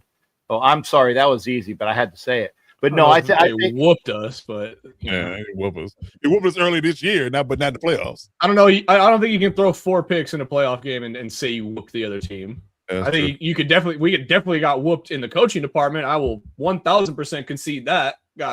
I apologize. I didn't remember the score. I just remembered the feeling of what was going on. 3-point game. Okay. Whatever. Well, apologies on not knowing the score, but it was still an ass whooping psychologically in that respect. I'll give you that. All I was hearing was just like my wife. Anyway, I'm going to take the Jags, and I think that's going to be the final nail in the coffin for the coach up in Buffalo. You have a time all of your other guys are out. Burrow's out, Mahomes is out. Jackson's out, those teams, and you can't beat a team that hasn't sniffed the playoffs in a while, except when they played the Chargers. I think that was years ago, right? It was like 3-4 years ago. 22, I think. Yeah. At least 3 years. And they're going to Jacksonville, and they're going to be hearing a lot of Duval all day. Okay. Another clean sweep. And I know it's crazy, right? Well, we know 2 of these guys on this panel are going to go with this next match. We already know who they're thinking. So, I'll give my quick reasoning. I think the inexperience of the Patriots and their weak schedule could be their demise. The Chargers are a very hungry, gritty team. I think that Harbaugh has a really good opportunity to outcoach Vrabel in this matchup. Especially if they're allowed to run the ball on them in New England, which be a cold, ish game. I think there's prime for that. So I do believe that the Chargers have a really good opportunity to come out of this game with a victory. Like I said, the inexperience of the pressure of the playoffs could really get to a young quarterback and a young regime in its entirety. I mean, when your most experienced person is your coach in the playoffs, that's not going to bode well for people on the field. So I think I'm going to clearly think the Chargers should and can win this game for sure. Who you got, Dub? I definitely can see the Chargers doing it, but I'm going to go ahead and put my money on the Patriots for this round. Okay, fair enough. All right, you want to add anything? I know you're doing, RJ. You want to add anything of why they will win? Yeah. I mean, I'll just say that this was probably the best matchup for the Chargers in the first round. Yes, the Patriots have probably the weakest pass rush of all of these teams. I'd probably argue in the playoffs, maybe. I'd take that back. San Francisco's is not great at all. But definitely in the AFC, this is probably the weakest pass rush in the AFC. And like you mentioned, all the inexperience and stuff like that. I think this is finally, hopefully, praying for Herbert to finally break through and win a playoff game. But yeah, I think I like their chances. I'll say that. Okay. All right, AG, who you got? Chargers or Patriots? Yeah, it's a tough one too. I'm going to go Patriots just with it being at home and the Chargers, I think, kind of outrunning how banged up they are. I could see that kind of catching up to him. Because, Vrabel is on the other side, and he's an experienced coach too, and was a game away from a Super Bowl. So, I think that component's kind of flattened out, and it's going to come down to the quarterback play. And, Drake May's first run at the playoffs, and, Herbert trying to get past some of his history in the playoffs, if you will. I saw a stat today that said he has the 31st and 32nd ranked running pass blocking. You saw that?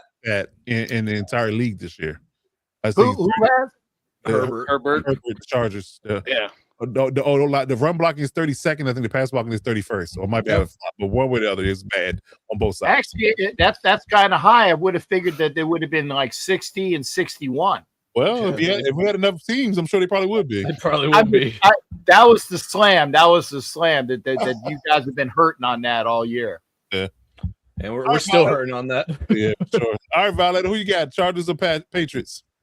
I'm going to take Patriots in this one, guys. Home field, whatever the weather is, but that home field crowd, I think Drake May, in spite of what everybody thinks he's going to play tight, I think he's going to be loosey-goosey and go on the attack with the weapons that he does have. So I think the Patriots win this one at home. Okay. All right, Cap, who you got? Patriots or Chargers? Let me preface this to say that it's not hatred and bile. So you know where I'm going on this, right? I just think that I had to say it because I just think because it's just one of those uplifting things that the way that the Patriots team is composed, and with Vrabel there, he was the injection, the shot in the ass. No more sex jokes on that one. But he was the shot in the ass that the Patriots team needed this year. And there's so many players.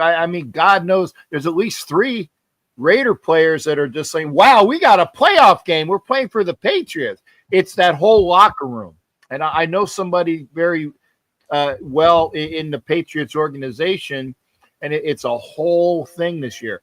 They're young, they're inexperienced in that respect, but I think they just got the juju and the karma and the wet weather in January to do it. And again, it's going to be a close game, that's for sure. I think that they can eat. They're not going to have like that guy with the snowblower that needs to come out and clean up the field at the end for their kicker. But it's going to be a tight game, and I just think that the Patriots eke it out. Okay. No hatred and bile. No hatred and bile. That was sound analysis. I'll give it to you. Okay. All right. Good stuff. All right. So Rams traveling to Carolina to play the Panthers. Who you got in this matchup, Dub? Rams or Panthers? Taking the Rams. Closer than I think a lot of people will probably think, but I'm taking the Rams. Okay. All right, RJ. Who you got? Yeah, I'm right there with him. I think this is going to be a much closer game than people are giving it credit for. Panthers obviously beat the Rams in the regular season, already. And the Panthers, they have I know people might not think this, they have a really solid chance to upset here. Panthers are a different team when they're at home, and most of the struggles for the Rams come on the road. So this might be a sneaky one. I think the Rams ultimately eke it out, but don't be surprised if the Panthers, upset. I would say I'm pretty sure they're not the favorites in this game. That'd be crazy, but yeah, I think they could definitely upset. Okay. All right, AJ, who you got? Rams and Panthers? Yeah, just to piggyback off that, RG, Rams are 10.5 point favorites. God damn! That's the only. The rest of them are pretty close, except for that. But yeah, I'm going Rams. What was that? The Rams 10.5 on DraftKings. Yeah, 10.5. Double digits. I want to hear about RG. If they're 10.5, I'd take the points in the other team. I right? have 100% taken the points in the other team. I think the Panthers defense is, yeah, okay. Is I'm gonna bark that enough. one down. Okay. Wow, double digit scores is crazy. All right, Violet, who you got? Yeah. Panthers or Rams? I'm taking the Rams based on their defense and coaching. It's saying 10 points or so, but I don't think that even matters. I just think Stafford is at his ultimate prime. He's proven trying to make a good point, and I think they just outplayed the Panthers even at home. Okay, good stuff. 8-9 Panthers. Right, that part. Yeah. All right, Cal, we got Rams or Panthers? I'm going to predicate this again. I said I thought that the Panthers could like win a game, but the way that the seedings were, okay, I think that they got the wrong team. You get one of those other teams in there, I would call an upset, but they drew the Rams, and that just screws up their juju. Okay, and thank God that the fake Pirates aren't in there.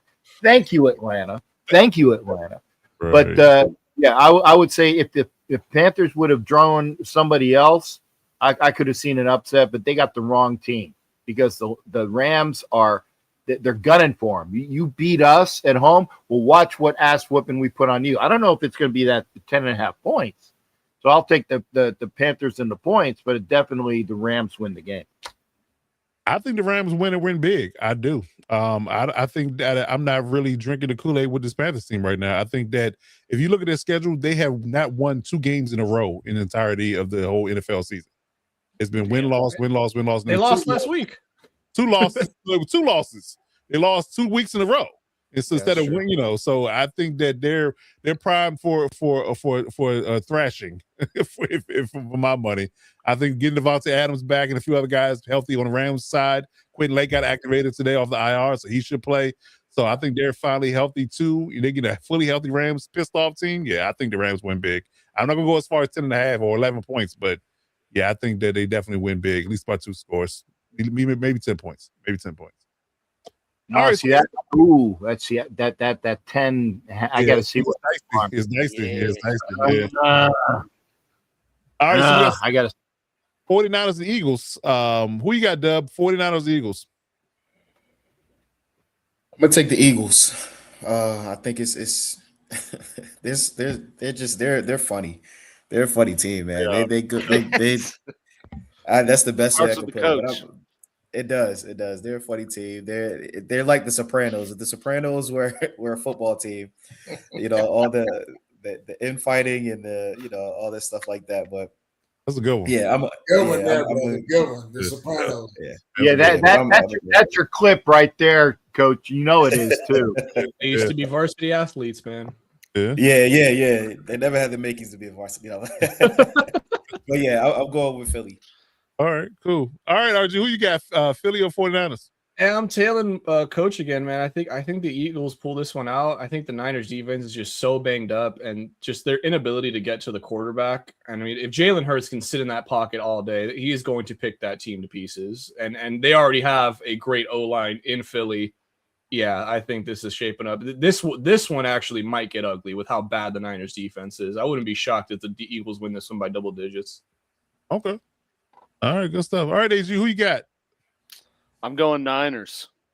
Ooh. I've just feel like Niners been playing pretty good football. McCaffrey's been going off. Despite everyone knowing he's their whole offense, he has been uber effective. And I think just with the issues that we've seen with Philly's offense, that's kind of just been compounding. I don't think really ever been fixed. I think that kind of rears its ugly head in this game. There you go. AG bomb. AG bomb. I like it. All right, man, who you got? 49ers or Eagles? I got Eagles, man. Listen, when the rubber meets the road, they've got all the talent. Like I say, they can hit that switch and play when they want to. And people are going to be saying, oh, they're going to go to sleep with the Niners coming in. I think not. I think they make a statement and run the Niners out of there. Okay. Could be, hell, they could have been playing possum all the time, just waiting for the postseason. Yeah. Could be. I think the Eagles' run game is really going to be dominant. Okay. Fair enough. All right, Cal, who you got? Eagles or 49ers? No, it's so easy for this one. I got Tony and the boys. They're going to make people forget about the shit that falls off the truck. Hey, forget about it. It fell off the truck. That's all I'm going to say. Tony and the boys, forget about it. It's easy. All right, so I'm assuming that's the Eagles, right? I think that's I would yes. imagine so. I would imagine that's the Eagles. I don't think that's how they talk in San Francisco. I was thinking the same thing. No, Yeah. no, not at all. Stop it! Stop it! I'm not Yeah, going to go there. There it is. Stop Yep. it! Stop it! Stop. I can do access to hello. It's All right, definitely the okay, Eagles. Okay, all right. Wide array. Yes. Yes. I was thinking more rice-a-roni, but that's a whole other conversation. A wide array. Hey, stop it! That's kind of a touchy subject as well. A wide array. You know what I'm talking about? Yeah. So the Eagles, to me, should get it done. They might be playing possum on people. They just gonna, start hit the, because with violence, say the rubber meet the road when the fit hits the shan, and they're gonna get things done. And I think I'm not sure that the San Francisco 49ers have enough firepower to keep up. Especially going against that Philly defense. One thing has been consistent all year. That defense has been a problem for people. So yeah, I think that the Eagles should win.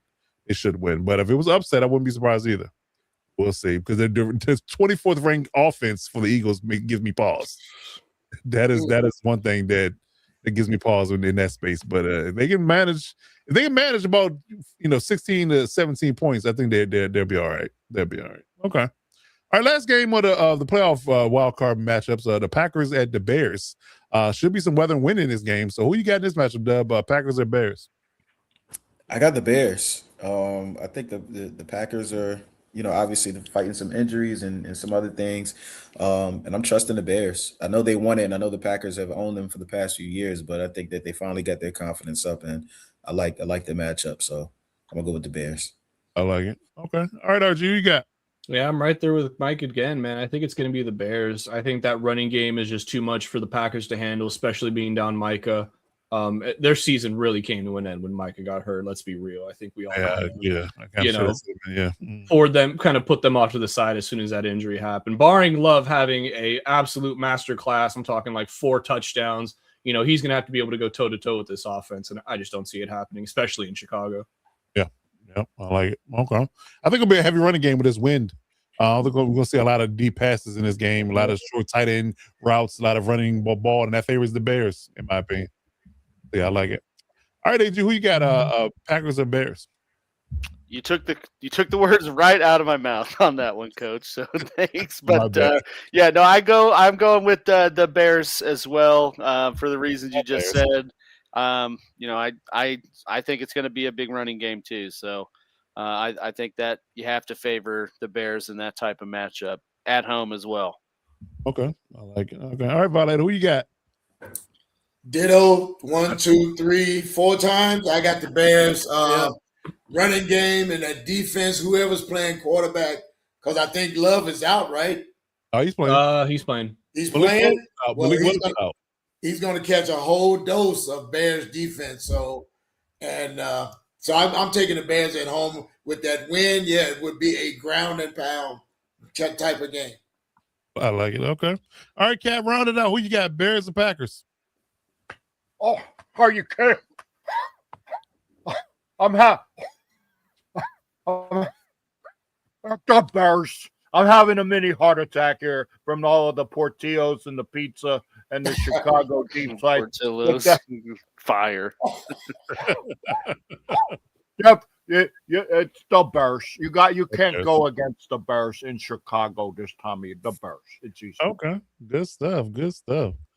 All right. So those are our playoff predictions. So we'll see how things shake out. We'll review that and go over the divisional round next week. So it should be good.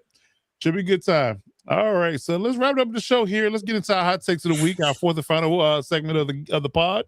Any hot takes out there? Anything brewing in your pot, your kettle? Anything brewing in your crock pot, your stove skillet? Got a hot take they want to drop here before we get out of here? I got some pretty piping that I might have cooked up during this show. So boy, pretty piping, man. That's a straight line as well. that was a little iffy, Archie. It was on the edge. It was on the edge. I'm not gonna lie. Made me wince.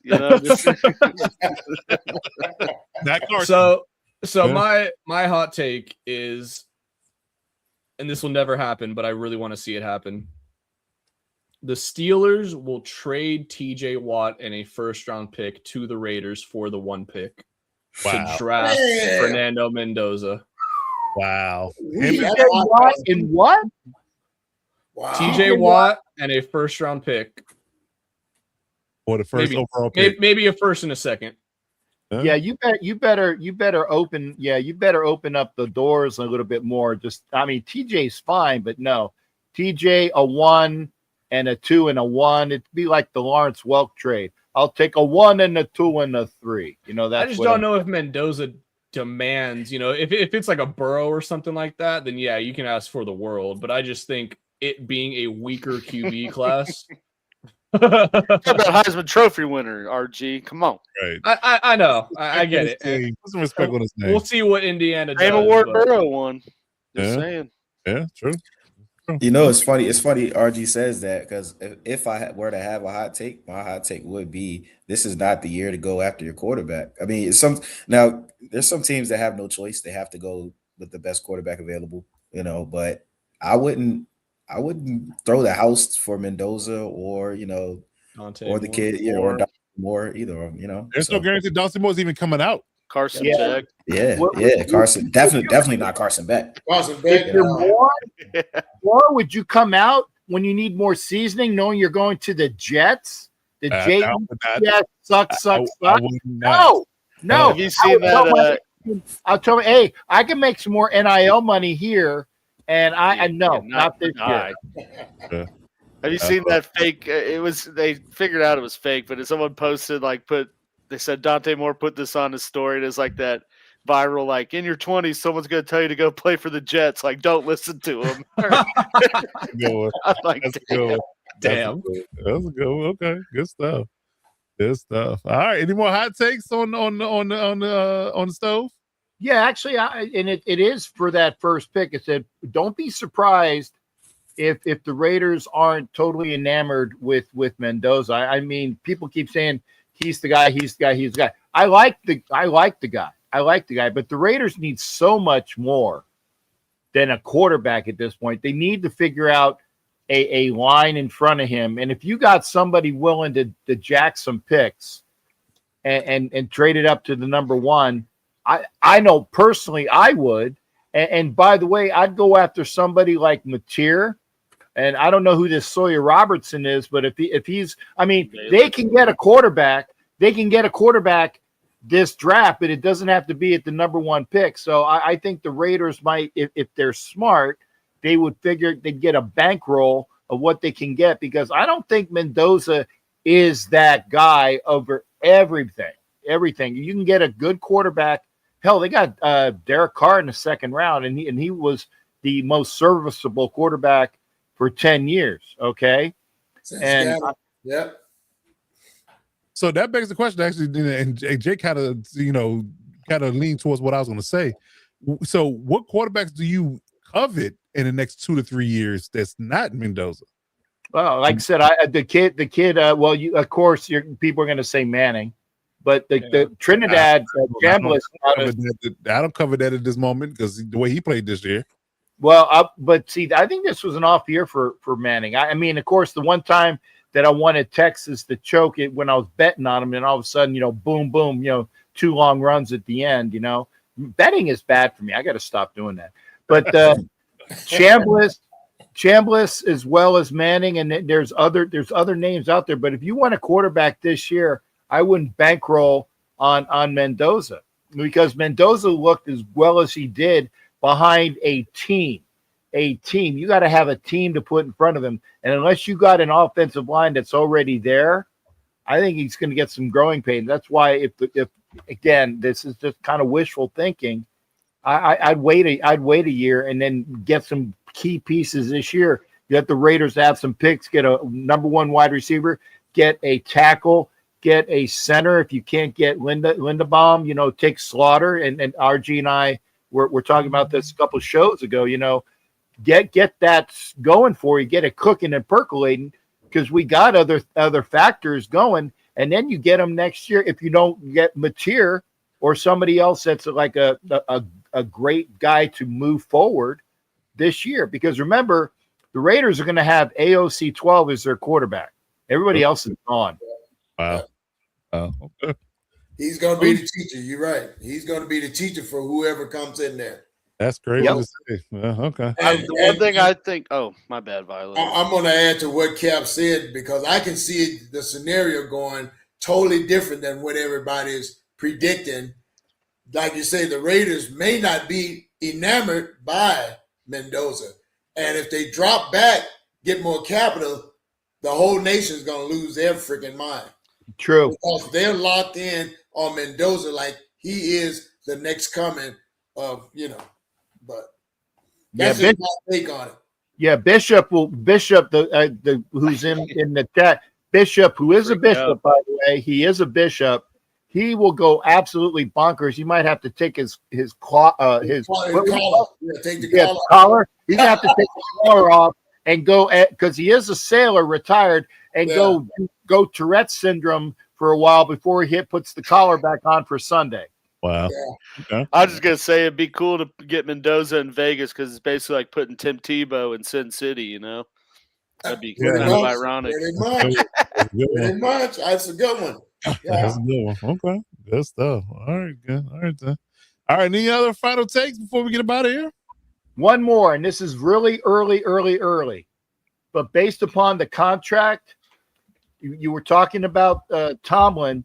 Tomlin hits this year. It's the end of his contract, and then he goes to TV. He's going to say enough of this shit in Pittsburgh of being just kind of, 8-9, 9-8. I'm going to go to TV. People want me in TV, and he's had enough of Pittsburgh, and this is the end of his contract. And I have a feeling that they are not going to give him an extension, which is another way of saying, this to him. See you, Coach. Did you said that last week, didn't you, Coach? I did say that last week. No. It's just I think that's right though. Like he's gonna do something other than coaching. Yeah. Coach, I apologize, and I was probably trying to figure out what the hell I was going to say for a hot take. So. Okay. Yeah. Fun fact before we move on from quarterbacks, Trinidad Chambliss is only 6 foot tall. Yes. Wow. Yes. Okay.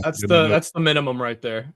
Is it? That's on the roster. So really, he's what 5'10". Yeah, he's probably 5'9" and a half. Yeah, exactly. 6 foot cleats on. We're talking Kyler Murray. Kyler Murray, and look how that turned out. He's got those Kyler Murray's cleats. Kyler Murray's 5'11" on the roster, so he's like 5'8". No, he's 5'8", 5'9". Yeah. He's 5'7", 5'6". It just don't compute in this league as big as the other guys. He's trying to go back, isn't he, Chambliss? Yeah, he's going back. I read that today. He's going back. Yeah, he's going back. He does. LSU wanted him. He wanted to go, but he's like, "Nah, I'm going to rebel." And I think that's the smart move. Yeah, not mad at it. Not mad at it all. All right, good stuff. All right, so then we would wrap up this podcast here for the first one of 2026. So if you're looking for the hit squad in any facet for Commanders, Chiefs, or Chargers news, you can hit up Coach Mike Dub for Commanders news, the real AG Alex Givens for Chiefs news, and young RG Robert Garcia for Chargers news. If you're looking for the NFL Nation Live crew, if you're looking for Ref Google, Violator, or Captain Jack Rackham, or any Raiders or referee questions, hit them up on Twitter. They're all on Twitter. And Captain Jack Rackham is also on Instagram and YouTube. So hit them up in those spaces. If you have no OnlyFans. It's just those. Not promote OnlyFans. No OF on the pod. No OF on the pod. Okay. No. All right. So if you're looking for Lockdown Defense Sports Network, we're on all platforms, mostly for social media in those references. Please hit that subscribe button on the YouTube channel. Get the YouTube algorithm know we're doing big things out here. Follow us on TikTok, Instagram, or Twitter. I'm still calling it Twitter in 2026. Yes, I am. So we'll get that done. So if you're looking for our subsidiary channel for the Electric Shock Podcast for LA Chargers News, you can hit us up there. Electric Shock Pod across all platforms. No K, just SHOC, no K. Hit us up in their space. Hit us subscribe on our YouTube channel as well. Letting YouTube algorithm know we're doing big things out there. And that's it. So we're going to wrap this up here for 2026, first episode. And any final words, any final takes before we get about here, gentlemen? Go Chargers, bolt up, baby. Indeed. I second that motion. All right. I just hope we see some good football, which I think we will with this slate. I think we will. I think starting Thursday with the college football playoffs and leading all the way into Monday, I think it's going to be a real good weekend for football. That's my personal opinion. So we should be good. I got the popcorn ready for sure. Indeed. Popcorn. Grubhub. Yes, sir. That's it. That's right. That's right. Uber Eats if you don't got Grubhub. You know the deal. You know the vibes. Okay. All right, good stuff. So we'll be back next week as always on Tuesday nights, 9 p.m. Eastern Standard Time throughout the NFL season. We're breaking down the wild card matchups and what's going on. Any more coaching firings, anything that's hot bubbling in the NFL headline news. We'll get that rolling. I think we get Ref Guru back again next week, so we'll get him takes on the refereeing for the playoff games. So we'll get that done. But that's gonna do it for us. So for myself, Coach Defense, that is Coach Mike Dub, that is Young RG, Robert Garcia, Captain Jack Rackham, the violator man himself, and the real AG Alex Givens. Until next week, we'll see when we see you. You got to step up to lock it.